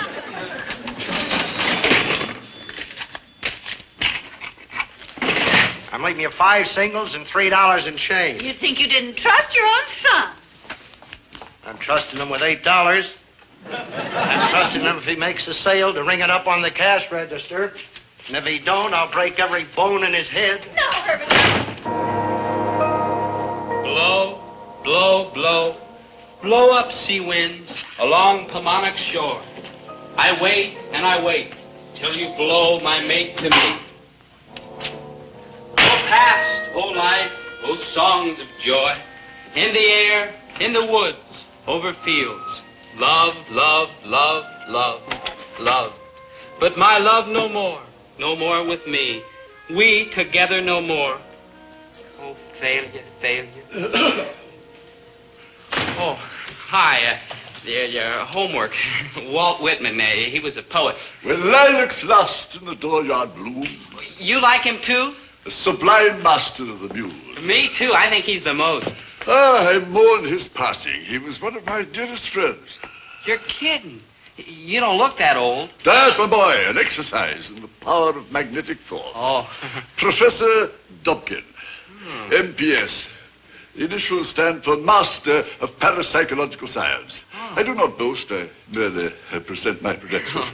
Pleased to meet you, Professor. I'm Dobie Gillis. Dobie Gillis. Uh-huh. D-O-B-I-E, capital D, 1 B, capital G, 2 L's, and an S. Yeah. Very good. Congratulations, my boy. A splendid name. Thanks, but I didn't pick it. 5 consonants, 6 vowels. A wonderful combination. Yeah. But if I may suggest, I would add a capital K. Dobie K. Gillis. What for? Well, you see, the K is the symbolic balance between the D and the G. Oh. I explain all this in my lecture. You've heard my lecture, of course. Oh, no, sir, but I'd sure like to. When is it? Well, I'm not quite sure. You see, I haven't been able to find a hall. Temporary lack of funds. Just temporary, you understand. Oh, well, I understand lack of funds. But in the meantime, you could be studying my books. What books? In this case, Dobie K., I have the wisdom of the ages. Yeah? But wisdom, my boy, is power. Power can be evil as well as good. How do I know that you wouldn't use this power to amass a fortune for yourself or sway to your will the multitudes of women who could not resist your personal magnetism? Women? Dominate women? Girls, too? Oh, be your abject slave. The briefcase, Professor. Open the briefcase. This handsome deluxe edition in all leather binding, together with the free encyclopedia in 10 volumes, is published by none other than the Society for the Promulgation of Parapsychological Science, under the copyright of the government of the United States of America. It sells regularly for $187.50, hardly the cost of publication. Well, I can see it's a bargain, Professor. You know, Dobie K, I wouldn't sell you this set, not even if you begged me. No? Why not? Oh, my boy, you're not ready for it. No? But I'll tell you what I will do. What? If you'll promise to study. Oh, I promise. I will let you have volume 1 in this paperback edition for the ridiculous sum of $2. $2? 99 cents. Yeah, 99 cents. Here you are, Professor. Thank you, my boy. Thank you. The 10 golden rules to success. Yeah, where's the part about the women? It's all in the book, my boy. It's all in the book. The Earth is a vast terrestrial magnet pulsing with the forces of cosmic derivation. Professor, I don't understand one word of it. It's all so simple, Dobie K. What is the power, my boy, that turns this Earth? What is that vast power? Did I hear you say electrical magnetism? Right. Under your feet are vast magnetic currents. Now, all you have to do is to connect your personality with that vast magnetic power. Oh, I'd like to. How do I do that? It's so simple, Dobie K. It's all in the book. Yeah. Now, in order to connect yourself with that vast magnetic power and make your personality absolutely cosmically irresistible, Dobie K. Gillis, born December 12th. December the 12th, must stand, let me see, yes. Yes. 2 degrees south of north by northeast, right there. You mean I just stand like this and I can dominate girls? No, Dobie K. You must place the dominee, dominee? the person you're going to dominate, in the receptive listening position. What's that? Well, in your case, it would be, let me see, you were born when? December the 12th. Yes. Yeah. Well, in your case, it would be, yes. Let me see, 45 degrees south by north. Right here. You mean I can dominate you now? Yes. I'm your utter slave. Commander. I don't know. Well, just tell me to do anything at all. Raise your right hand. Wow. Anything else? Yeah. Raise your left hand. Oh, boy, wait till I get that failure manager. Aren't you going to release me, Dobie? Oh, yeah. Put him down. Be careful how you use that magnetic power, my boy.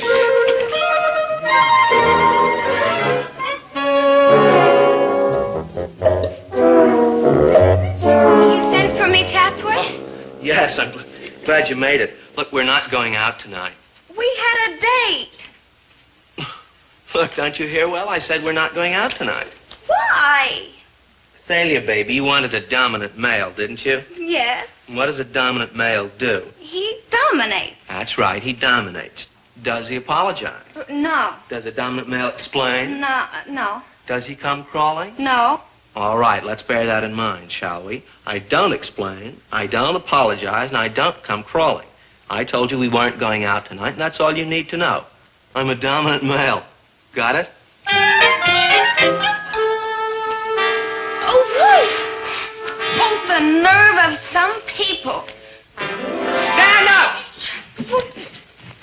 You are not going out tonight with Chatsworth Osborne Jr. You are going out with me. All right. You mean you will? I said I would. Well. Raise your right hand. Boy, are you kooky. Pick me up at 7. I could have made her raise her right hand if I'd wanted to. It's just, I don't like to abuse this new magnetic power. Oh, my, you look nice, dear. Thanks, Mom. I've got a date with Thalia. Isn't that wonderful? Yes, it is. Wonderful? It's marvelous. You make me proud and happy, son. And tonight, while I'm in that back room unpacking that load of canned goods, Every once in a while, I'll stop and I'll say to myself, my son has a date with Thalia Menninger. Nah, Dad, you're okay. You're my kind of guy. I'd like to be your kind of guy, but somebody's got to work around here. Ah, Dobie Gillis, just the man I was looking for. Yeah, and I've been looking for you too, Professor. That magnetic power, it's the greatest. Magnetic? You mean you made it work? I just got myself a date with Thalia Menninger is all. Splendid, splendid. Well, in that case, you'll be ready to purchase volume 2. Oh, I'm ready, Professor, but I haven't any money. None? Not a penny, no. Oh, that's rather unfortunate. I was wrong. But I'd sure like to come to your lecture and learn some more of this magnetic jazz. Say, have you booked a hall yet? Not yet, I'm afraid. You see, I'm in rather the same difficulty you are. Oh, no loot, huh? Well, just temporary, you understand. I understand. I could find a hall somewhere, even a small one, and set up my pitch. It's arranged for my lecture. I'll soon be rolling in wealth. Yeah. Gee, Professor, I wish I could help you, but... Can, Dobie, you can. How? Just name it. Maybe you could persuade your father to let me have his grocery store tomorrow. Well, I don't know. He doesn't persuade very easy. The grocery store would be ideal. You see, we could serve little snacks and things Snacks? My father will kill me. Dobie, you of all people know how important it is that I spread my message to the world. I know. Can't you get your father out of the grocery store just for tomorrow night? Well, how? Well, get him to go to the movies. Oh, I don't... Say, maybe I could use my new magnetic power. Make him go to the movies. Sure, I can do it. I don't think I would if I were you, Dobie. Dobie? Dobie K. Remember, I'm attuned to the greatest force in nature. I can feel the cosmic energy coursing through my body. Professor, my father will be at the movies tomorrow night. Count on it. Take my advice and have a little more experience. Read volume 2. I hope there's a train out of town tomorrow night. Well, another day, another dollar. Winnie, let's you and I go upstairs and take off our shoes, sit down and watch television, huh? No. No what? No television. What's wrong with television? There is nothing wrong with television, but you and I are going out tonight. People who stay home night after night stagnate. You have been reading those women's magazines again. Never you mind what I've been reading. We are going out to the movies tonight. Not me, baby. I am going upstairs and stagnate. Herbert, I won't let you. Whether you like it or not, I am going to broaden your cultural base. At the movies? No arguments. We are going to the movies, and that's final. Okay, but you don't argue fair. Dad, turn this way, will you? Hey, what do you think you're doing? Oh, I'm putting you in the susceptible listening position. What? Just a little more. That's fine. Now listen carefully. You are going to the movies tonight. Okay, I'm going to the movies. Will everybody get off my back?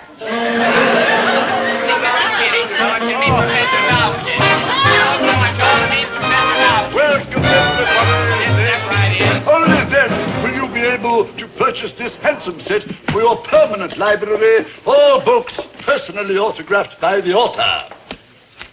Hey, Dobie. Got any more of these potato chips? Oh, yes, madame. Let me read to you the table of contents. Chapter 1, diet and exercise and the power of magnetic thought. 2, love, the cosmic influence. 3, men, women, and...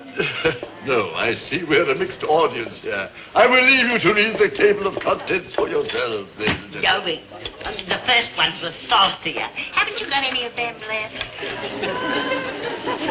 You had to broaden my cultural base. But why leave in the middle of a feature? Some feature, the monster who devoured Cleveland. Well, I thought it was, different. Well, it was different. The monster devoured Cleveland in one go. Not section by section or suburb by suburb. No, he ate up the whole city in one big mouthful. Oh, and those kids in the audience smooching and lallygagging all over the place. That wasn't a theater we were in. That was the Tunnel of Love. Now, Herbert. I don't have the key upstairs. We'll have to go through this door. And when they weren't smooching, they're eating peanuts, popcorn, chewing gum, potato chips. I felt like I was sitting in the middle of a delicatessen counter. Well, they have a right to eat. Only after you have finished reading. It's all right. Dobie's here. You're a little late, folks, but come in. You're welcome. Dobie, get rid of these freeloaders and I'm going to take care of you. No, Dad. What? Dad, don't make me put you in the susceptible listening position. What? Don't make a scene, dear. These people are our customers. Herbert Gillis, you will be quiet. You will let these people stay here because I, Dobie K. Gillis, command you to. Okay. Good. This fine young man will now pass among you. If you feel weak, debilitated, badly used and put upon, Would anyone simply care to buy a give copy this of young this man splendid a book? paltry sum of Books, The Power of Magnetic $3.99, and the key to success is yours. Read it, ladies and gentlemen. Mom, buy a book, please. Please buy a book. The Power of Magnetic Thought, only $3.99. Please buy it, Mom. This Please, is nothing to swindle. please, please. Oh, thank you, Mom. Winnie. Thank you. Why? Thank you, madam. Thank you very much. Now, how about the rest of you ladies? You husbands, doesn't happiness mean more to you than the insignificant sum of $3.99? Ladies, what can you buy for $3.99? Cold cream, face powder, lipstick. Ah, foolish ladies. In this book, you will find the beauty secrets of Cleopatra, the siren of the Nile. Cleopatra didn't have a beauty shop to go to, yet she knew how to reduce the mighty Caesar to helpless idiocy and make the great Mark Antony her devoted slave.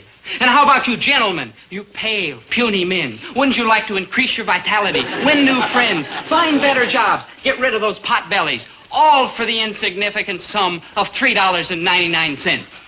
Well, what are you waiting for? Get your copy now.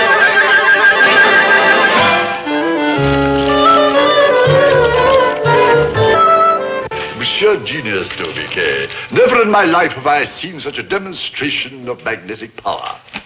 Now listen, you old fraud, you. Dad, what are you saying? You shut up. I didn't mind it so much when you were just an ordinary bum, but now you're a swindler, too. Swindler? Why, magnetic power is a force that rules the world itself. Well, how do you think I got a date with failure last night? Not only last night, but tonight, tomorrow night, and the night after that. And how do you think I got you to go to the movies? Now, I don't know how you got the date with failure, chloroform probably, but you did not get me to go to the movies. Your mother did. No, Dad. I put you in the susceptible listening position. No, dear. Getting your father to go to the movies was my idea. It was all arranged before you came in. It was? Hello? Yeah, he's here. It's for you, Sven Galley. Hello? Hello, Dobie. Thalia. I'm not going to go out with you this evening. But you promised. I know, but Chatsworth Osborne Jr. just dropped in. Oh. So I won't be seeing you tonight. Oh. Or tomorrow night, or the next night, or the next night. Chatsworth Osborne Jr.? I'm sorry, Dobie. But what can I do? He's a dominant male. Yeah. Professor, all that stuff about magnetic power, it's not true, is it? All right, tell him. Your father's right, Dobie K. It's a fake, all of it. I'm sorry. Thanks a lot. My book's a fake, Dobie K, but you are not. Forget all that nonsense about magnetic forces. Your power is in yourself. I saw it at work tonight. Believe me, son, sincerity like yours doesn't come along very often. That's your power, Dobie K, the truth inside of you. Just a minute. What are you selling now? I'm not selling anything. I'm buying. I'm buying wisdom from this beardless youth. You taught me a lesson tonight, son. You taught yourself one, too. Believe in yourself and the world is yours. Well, maybe you got something there. I've got everything there. You'll get what you want in this life, Dobie, because you're true and loyal and honest. Have faith in yourself, my boy. Truth is the greatest power of all, and you've got it. Never doubt it, Dobie. Never. Juanita, be my own true love. Oh, that was just great, Chatsworth. Sing another song. Well, if I feel like it. Do you? Yes, I believe I do. Good. For my next number, I will do Lord Jeffrey Amherst. It's an Ivy League song, you know. Oh, Chatsworth. I'm about to sing. Oh, Lord Jeffrey Amherst was a soldier of the king, and he came from across the sea. You! Me? Out! My dear young lout, you know what you're saying? I'm saying out. Oh, this is so exciting. Go ahead. Are you looking for a fight here? Do you want to fight? I'll fight. Oh, I know you're intercollegiate boxing champ, and I know you'll knock me down. But each time you knock me down, I'll get right up and take another swing at you. And finally, you'll get tired knocking me down, and then I'll knock you down. Because, and hear me good, Chatsworth Osborne Jr., there's no way in the world to beat a man who doesn't care if you kill him. And I don't care, because if I can't have failure, I just as soon be dead. So come on, let's fight. Well, I think not, Dobie. Then out. Just one moment, please. Are you sure you know what you're doing? Out! All right, I'm leaving. I just wanted to make sure that you're sure. About what? About what you're doing. I know what I'm doing. I'm fighting for the woman I love. Oh, yes, that's fine and very noble, I'm sure. But in order to have this woman, you must dominate her. Do you think you can? Of course I can. Now stop, Gillis. Stop and look. Is this an ordinary girl? No. She certainly isn't. No. She's a hardhead. Now, just a minute. Oh, hush up. I'm trying to help you. This girl, as I said, is a hardhead. In fact, I'd say she's one of the truly hardheads of our generation. Can you deny that? No. As a matter of fact, I sort of agree with you. Thank you. Uh-huh. Now, in order to dominate a head as hard as Thalia's, you must have even a harder head. And no offense, Gillis, but your head is a little soft. It is? In fact, a little spongy. It is? Now, the trouble with you, Gillis, is that you're basically a decent sort. Colorless, but decent. Simple, good, honest. Thanks, Chatsworth. I appreciate that. Well, don't. Don't what? Don't appreciate it. I'm giving you bad news.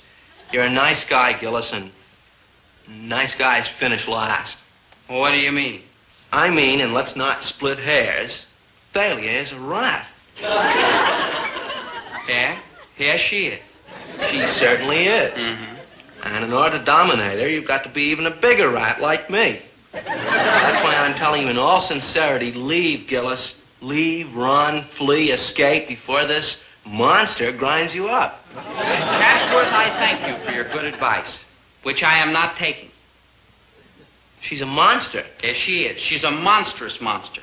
But I have heart and trust and faith, and I believe in myself. And I believe I can dominate Thalia. And if I believe I can, by George, I can. So take your mandolin and get out of here. Ukulele. Out! Dobie, you are so dominant. And you're so rotten. Listen, if you want to be my girl, you'd better mend your ways, because I'm decent and loyal and true, and I'm not wasting my time with anybody who isn't worthy of it. Yes, Dobie, darling Dobie. Also, I'm thirsty. My dominant man. I'll go make you some lemonade. Yeah, and be quick about it. Okay.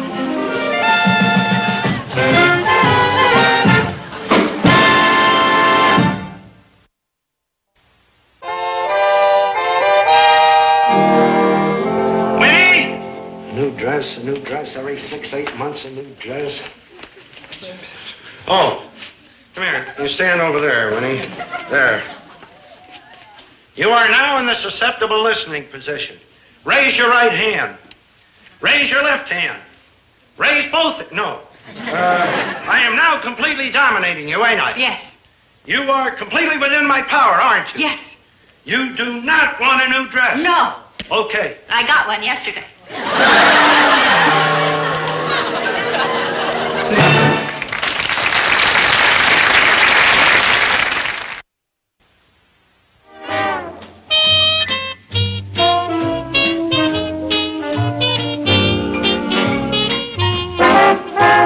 Dobie, once a gal was dreamy. Dobie, once a gal was creamy. Dobie, once a gal to call his own. Is she blonde? Is she tall? Is she dark? Is she small? Is she any kind of dream or at all? No matter, she's hers and hers alone. 'Cause Dobie has to have a girl to call his own. Once a gal was dreamy. Dobie. Once a gal was creamy, Dobie. Once a gal to call his own. Is she blonde? Is she tall? Is she dark? Is she small? Is she any kind of dreamboat at all? No matter, she's hers and hers alone.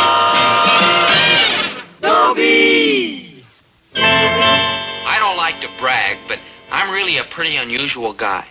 I mean, you take lots of guys in their 20s or even in their 30s. They're still floundering around looking for their life's work. Not me.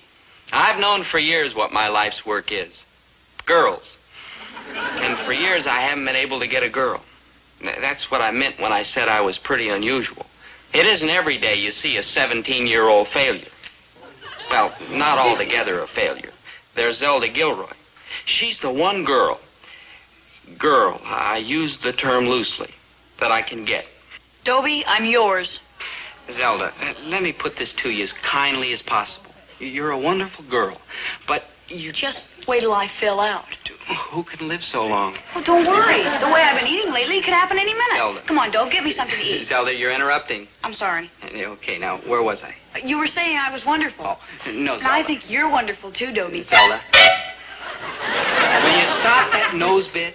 You did it right back. Look, I keep telling you, it's a reflex. Like when somebody yawns. You yawn too. But watch.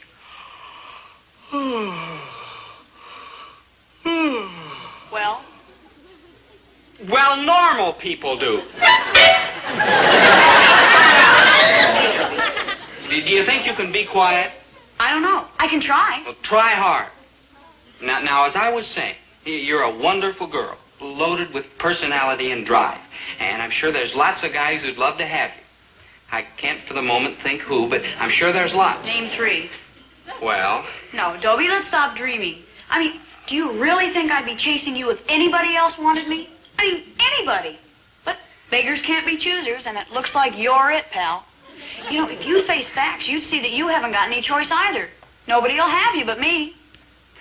Zelda, I don't want to be unkind, but I never saw your picture in anybody's locker. My point exactly. You see, Dobie, there are 2 kinds of people in this world, the haves and have-nots. You and I are have-nots. So let's at least have something, each other. But I don't love you. Of course. What's to love? But you will eventually. I mean, when something's yours, you gotta love it. Look, I've got a bunion on my big toe. It's mine, but I don't love it. Enough conversation. I gotta get started on my filling out. Let's eat. You know I have no money. This won't cost you a cent. Free food? And the best in town. Free? Come on. Free? Enough butter, okay? Look, you've got butter on your bread, you got butter on your meat, you got butter on your potatoes, you got butter on your butter. Do you have to have butter on your dress? Speaking of dresses, dear. No. But I need one. What for? I have to go downtown tomorrow to buy some clothes, and I haven't got a thing to wear. You're buying a dress to go buy dresses in? Of course, dear. Now listen to me. Tomorrow I'm going to the Citizens National Bank to borrow $5,000. I'm going like this. Am I first going to the household finance to borrow money, to buy a suit, to go to the bank in? Are you, dear? Hello. Who's that? It's Dobie Gillis, Dad. I brought him home to dinner. Dobie, take my place. Well, how do you do, Dobie? How do you do? That is just what I needed, another mouth to feed. Oh, don't worry, Dad. Dobie's gonna marry me. Yeah. Sit down! Look out for that one. She's all over with butter. Sir? Let's get one thing straight. You are not moving in with us. Is that clear? Couldn't dream of it. Okay, you have my blessing. Eat it. But, dear, don't you think Zelda's a little young to be getting married? No. Any further questions? Sir? Well, where are they going to live? Oh, I've got it all figured out, Mom. Dobie's dad owns a grocery store. Over on 9th and Main? Mm-hmm. I know the place. I know the old man, too. Red-headed guy. Kind of a nut. That's him. You know Gillis, huh? Well, I figure you can't starve to death in a grocery store. That's smart thinking, daughter. Well, at least I got one winner out of this litter. Now, we'll talk about the dowry. Dad, girls give the dowry. All right, I'll waive the dowry. Who cares about money anyway? Love's all that counts. And Zelda, if you and this Dobie. This Dobie love each other, I am proud to welcome him into the family. And let me take... With that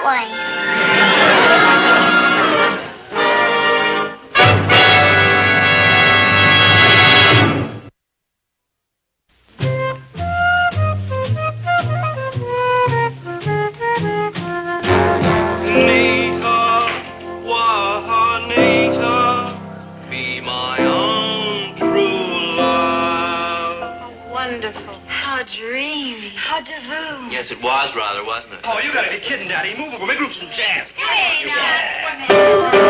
You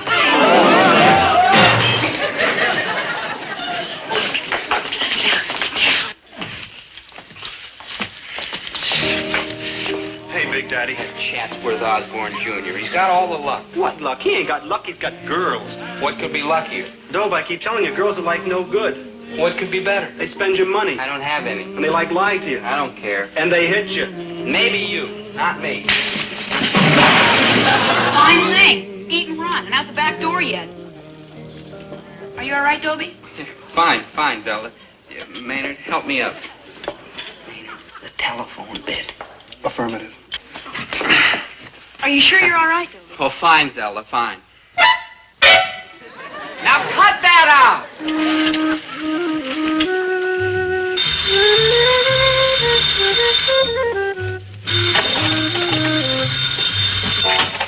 Hello? Hello, is Zelda Gilroy like there? Who's this? This is Dad Gilroy. I'm like her father. You sound a little young to be a father. Yeah, don't I? Down at the lodge, they call me boy father. Come on, get logging, man. Go fetch a chick. It's like urgent. Okay, Maynard.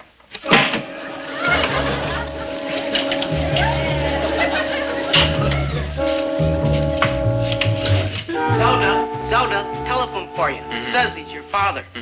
But Dad doesn't know that I'm... Must be urgent, Zelda. That's what he said, like urgent. Yeah. Thanks. Hello? Hello? Hello, Dad? Hello?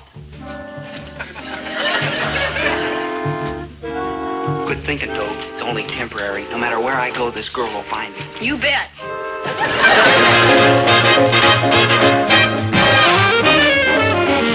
Oh, boy, that's Zelda.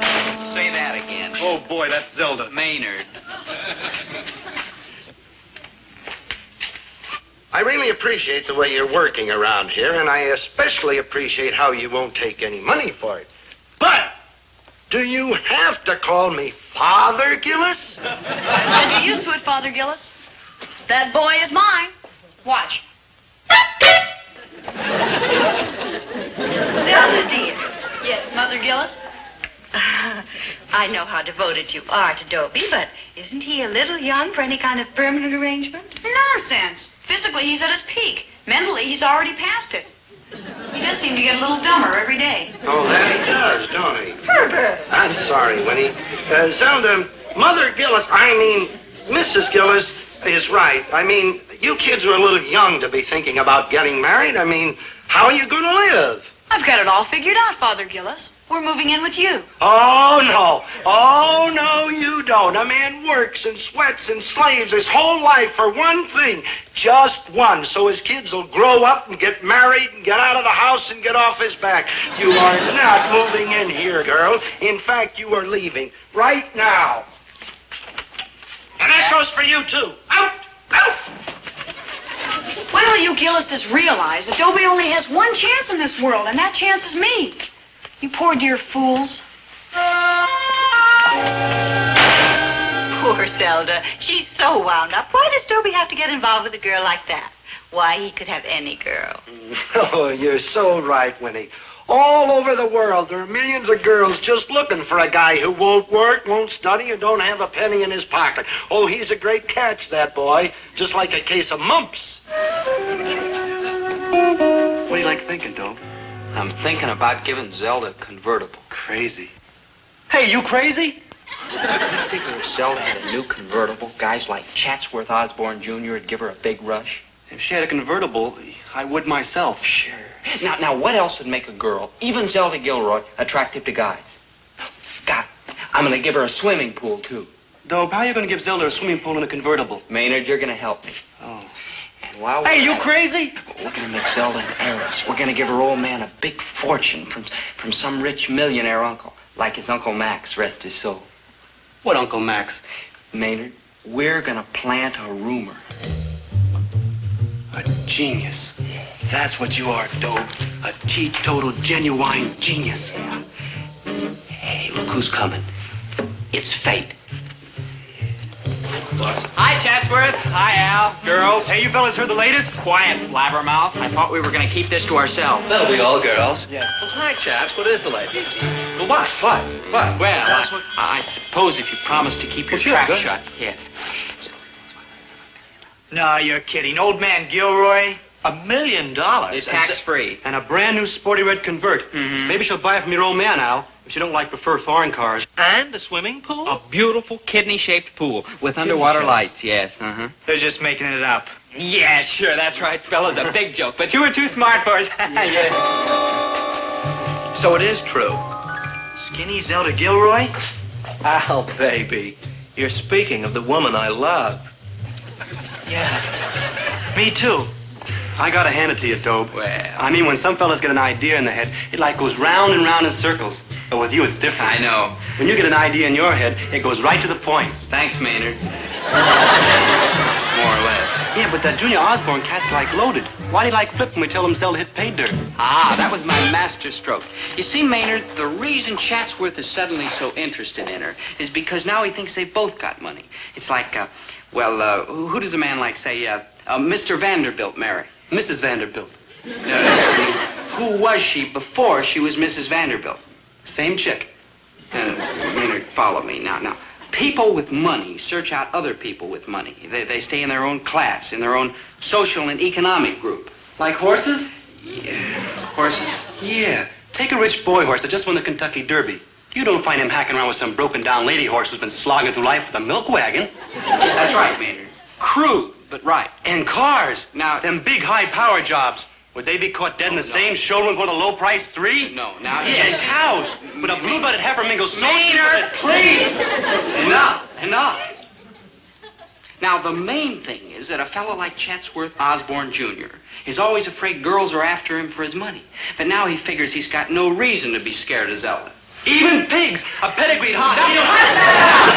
The whole principle's like very obvious. Maynard, thank you for showing me the big picture. Anytime. Now, look, Chatsworth will take Zelda off my hands because we're working on an infallible theory. Rich attracts rich. Rich attracts like poor, too. True. Come to think of it, rich attracts like everybody. Come to think of it, I just hope Zelda attracts like somebody. Like anybody. Yeah. No. And stop phoning me here. And you stop pestering me on the street. In short, Chatsworth Osborne, Jr., drop dead. Chatsworth Osborne, Jr.? Look, first you tell off Alfred Wilson, whose father has the biggest auto agency in town. Now the son of the president of the bank where I'm trying to float a loan. You get on that phone, call him back, tell him you'll date. I will not. I'm Dobie's girl. You get on that phone. If that's anyone besides my darling Dobie Gillis, you tell him to drop dead. Zelda, listen to me, please. There are 6 of you. You are the oldest. You have got to go first, and soon. So get on that phone. Hello? You Dobie Gillis and drop dead. Who? Oh. Dad is for you. It's from the bank. Mr. Osborne Sr. If that Mr. Osborne tells you I have to date his son, you tell him I'll run away from home first. Yes. Hello there, Mr. Gilroy. How are you? Fine. Thanks. How are you, Mr. Osborne, sir? Are you very busy, sir? What? Are you too busy to talk about your loan? No, I don't mind talking about the loan now. Well, if you can see your way clear... Would you just let me take the phone into the next room, please? What am I, some kind of chattel or something? If you're going to just sell me like some horse or some cow. His son wants to date you, and he wants to give your father that bank loan. All of a sudden. Why? Why all of a sudden should such strange things happen to us? Why would Chatsworth Osborne Jr. and Alfred Wilson want to date you? Because I'm gorgeous, that's why. Strange things have been happening all day long. In the market, on the street, in the laundromat. People I hardly know stop me and ask me when we're going to Paris. Paris? We all going to the funeral, Ma, or just you and Daddy? Funeral. Uncle Max's. Uncle Max? We don't have any Uncle Max. Daddy's Uncle Max. Why, sure, all the kids in school say he's the one that left us all that money. What money? Which money? We don't have any Uncle Max. Not anymore. He died. In Paris, France. Yes, I sure will. Drop in on you first thing tomorrow morning. C.O. What's going on around here? Is everybody crazy, or is it just me? Come. Imagine, last year when I asked for a loan, he practically threw me out of his office. He said all I had for assets are a lot of dollars, most of them unpaid for, and now he is begging me to take twice as much. I want to enlarge that shop. I'll put in 3 or 4 lathes. We'll double the volume. Rich. We're going to be rich. You sold me your own flesh and blood. What are we, some kind of savages in the jungle? If you think I'm going to date that Chatsworth drip just because his father gave you some... What is she talking about? You tell me and then tell me when we all rush out for passports. Passports? We'll have to bury him, won't we? The least we can do after he left us all that money. What money? I don't have the money yet. I'm going to see him tomorrow morning to draw up the paper. Anyhow, why would I want to bury him? You never tell me anything until the last minute. I never even knew you had an uncle. Poor man. Poor Uncle Max. You're not going without us, are you? Where? To the funeral. In Paris, France. If you think I'm going to let you go to Paris alone... Have you been under that dryer at your hairdresser's again? What's my hairdresser got to do with Now, look, it? Amy, one of these days you're going to sit under that dryer too long and you're going to broil your brains for good. Now, late Uncle Max. Who's late Uncle Max? Yours, the one who just died. In Paris, France. And left you all that money. Me? I didn't inherit any money. I've been trying to... What have you been telling people? About what? About Uncle Max, that's what. Then you do have an Uncle Max. I do not have an Uncle Max. I meant, what has she been saying? Now, you know what kind of an imagination she's got. What has she been making up now? I haven't made up anything. I haven't said anything to anybody. It's other people have been saying things to me. Nutty stuff, like I'm getting a new car for my next birthday. Or I'm going to Europe to finish finishing school. Or how soon is our swimming pool going to be finished? Swimming pool! We're going to have a swimming pool. I love it. When do we begin? What? Swimming pool! Using what for money? Swimming pool! Now, don't be silly. Well, if we can't go to Paris, France... Why can't we at least have a swimming pool? Yeah, we could swim in it. The whole family could enjoy a swimming pool. I cannot afford a pool. But you're getting a loan from the bank. The loan is for the shop, not a pool. But don't you see, dear, it would be an investment. In what? Water? In your daughter's future. With the pool, there'd always be plenty of boys around. You're the one who keeps worrying they'll never find husbands. Well, what better way to bring men around? And someday, when they're all married, the pool will still be here, and you and I can swim in it. No.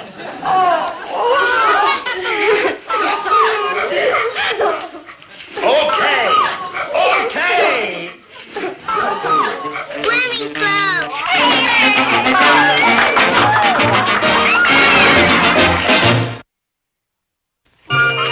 Hi, Mom. Dad. Like hi. Hello, dear. What you got to eat, Mom? There are sandwiches upstairs. What kind? If you don't like our sandwiches, why don't you eat at home? Oh, they're worse. This one he keeps. Zelda he threw back. Zelda? What about Zelda? Nothing, dear. It's just that we haven't seen her around lately. Oh, yeah. Yeah, isn't it wonderful? Well, I don't know. We found Zelda rather interesting. A great little gal. Zelda? What's the matter with you? Are you allergic or something to money? Oh, hey, how do you like that, Maynard? They heard the rumor. Ain't that a gas? What rumor, dear? Oh, about Zelda's Uncle Max and the money and the swimming pool and all that. Well, of course we've heard it. Everybody's heard it. The swimming pool is a rumor. Sure, Maynard and I made the whole thing up. Dobie did most of it. Rumor. Trucks have been going by here all day long. Trucks? Dump trucks loaded with dirt. From Zelda's house. Where they are digging a swimming pool. But we made it all up. About Uncle Max and like that. Well, make up an Uncle Max for me, will you? Maybe he'll drop dead and leave me a supermarket. Well, well, well. Look who's here. Hello, Zelda, darling. How are you? Oh, yes. How are you, Zelda, darling? Oh, swell. Hello, Mrs. Gillis, Mr. Gillis. What do you mean, Mrs. Gillis? This is Mother Gillis, and me, too. I'm Father Gillis. Father Gillis? What is all this? Some private joke, I expect. Oh, this is my friend, Chatsworth Osborne, Jr. Oh, Oh, my goodness, we know Chatsworth. I certainly know his father, too. In fact, I'm down at the bank all the time. Oh, yes. Overdrawn Gillis. What can I do for you, Zelda? Oh, please send over some root beer, ginger ale, marshmallows, frankfurters, buns, and, well, you know, everything for a splash party. Just leave it to Father Gillis. Thank you, that'll be all. Oh, wait, you know our son. Dobie? Oh, yes. Hello there. Hello there. 3 days ago, you were going to throw yourself off the bell tower if Dobie didn't kiss you. Now it's hello there. Since when did you get so big? Since Uncle Max. You ain't got an Uncle Max. So how come I have a swimming pool? Goodbye, chaps.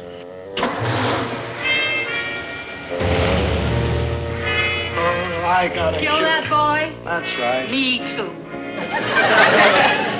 I don't get it. You get it because I don't get it. No. Me neither. We made up Uncle Max. You were right there. Yeah. Dobe, you don't suppose we really made up an Uncle Max? I mean, we made up an Uncle Max who really was. I mean, like an Uncle Max really. Ooh. I mean, like the science fiction pictures, you know, where they like imagine something and it like really happens. Well, I get like chills. You know, I mean... Maynard, I know what you mean, and it's ridiculous.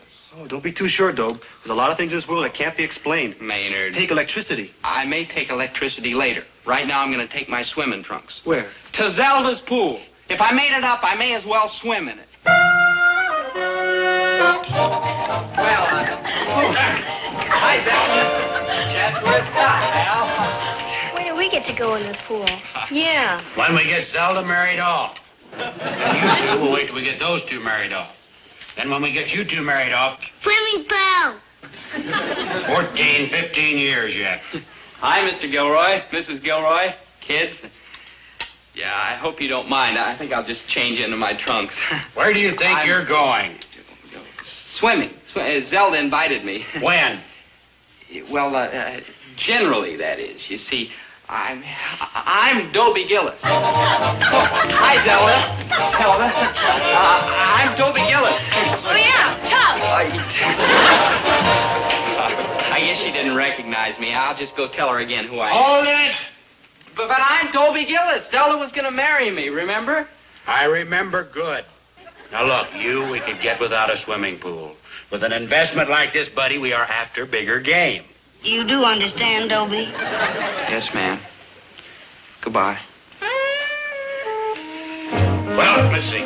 14, 15 years till the baby's married, then you and I get the pool. It's a long time, but it ain't forever. Darling, a little more than 14 or 15, maybe 18 or 19. Yes, there's going to be another little Gilroy.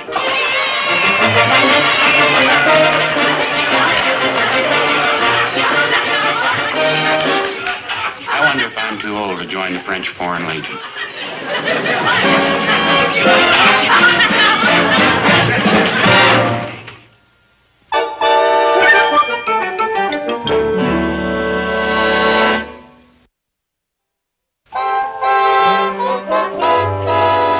Hello, Dobie. What are you doing here? I love you.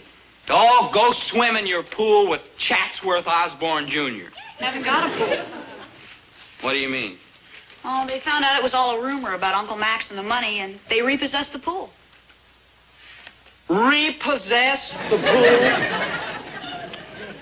pool? Zelda, how do you repossess a pool? I don't know. All I know is I came home from school, it was all gone. The diving board, the water, the lights. The tile. Everything. So it's you and me again, huh? That's right, Dobie, you and me. And a hole in the ground.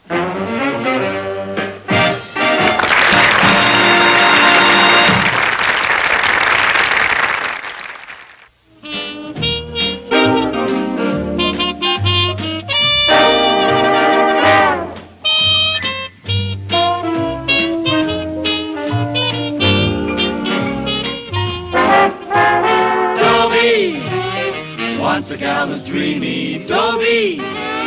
Once a gal was creamy, Dobie. Once a gal to call his own. Is she blonde? Is she tall? Is she dark? Is she small? Is she any kind of dream one at all? No matter, he's hers and hers alone.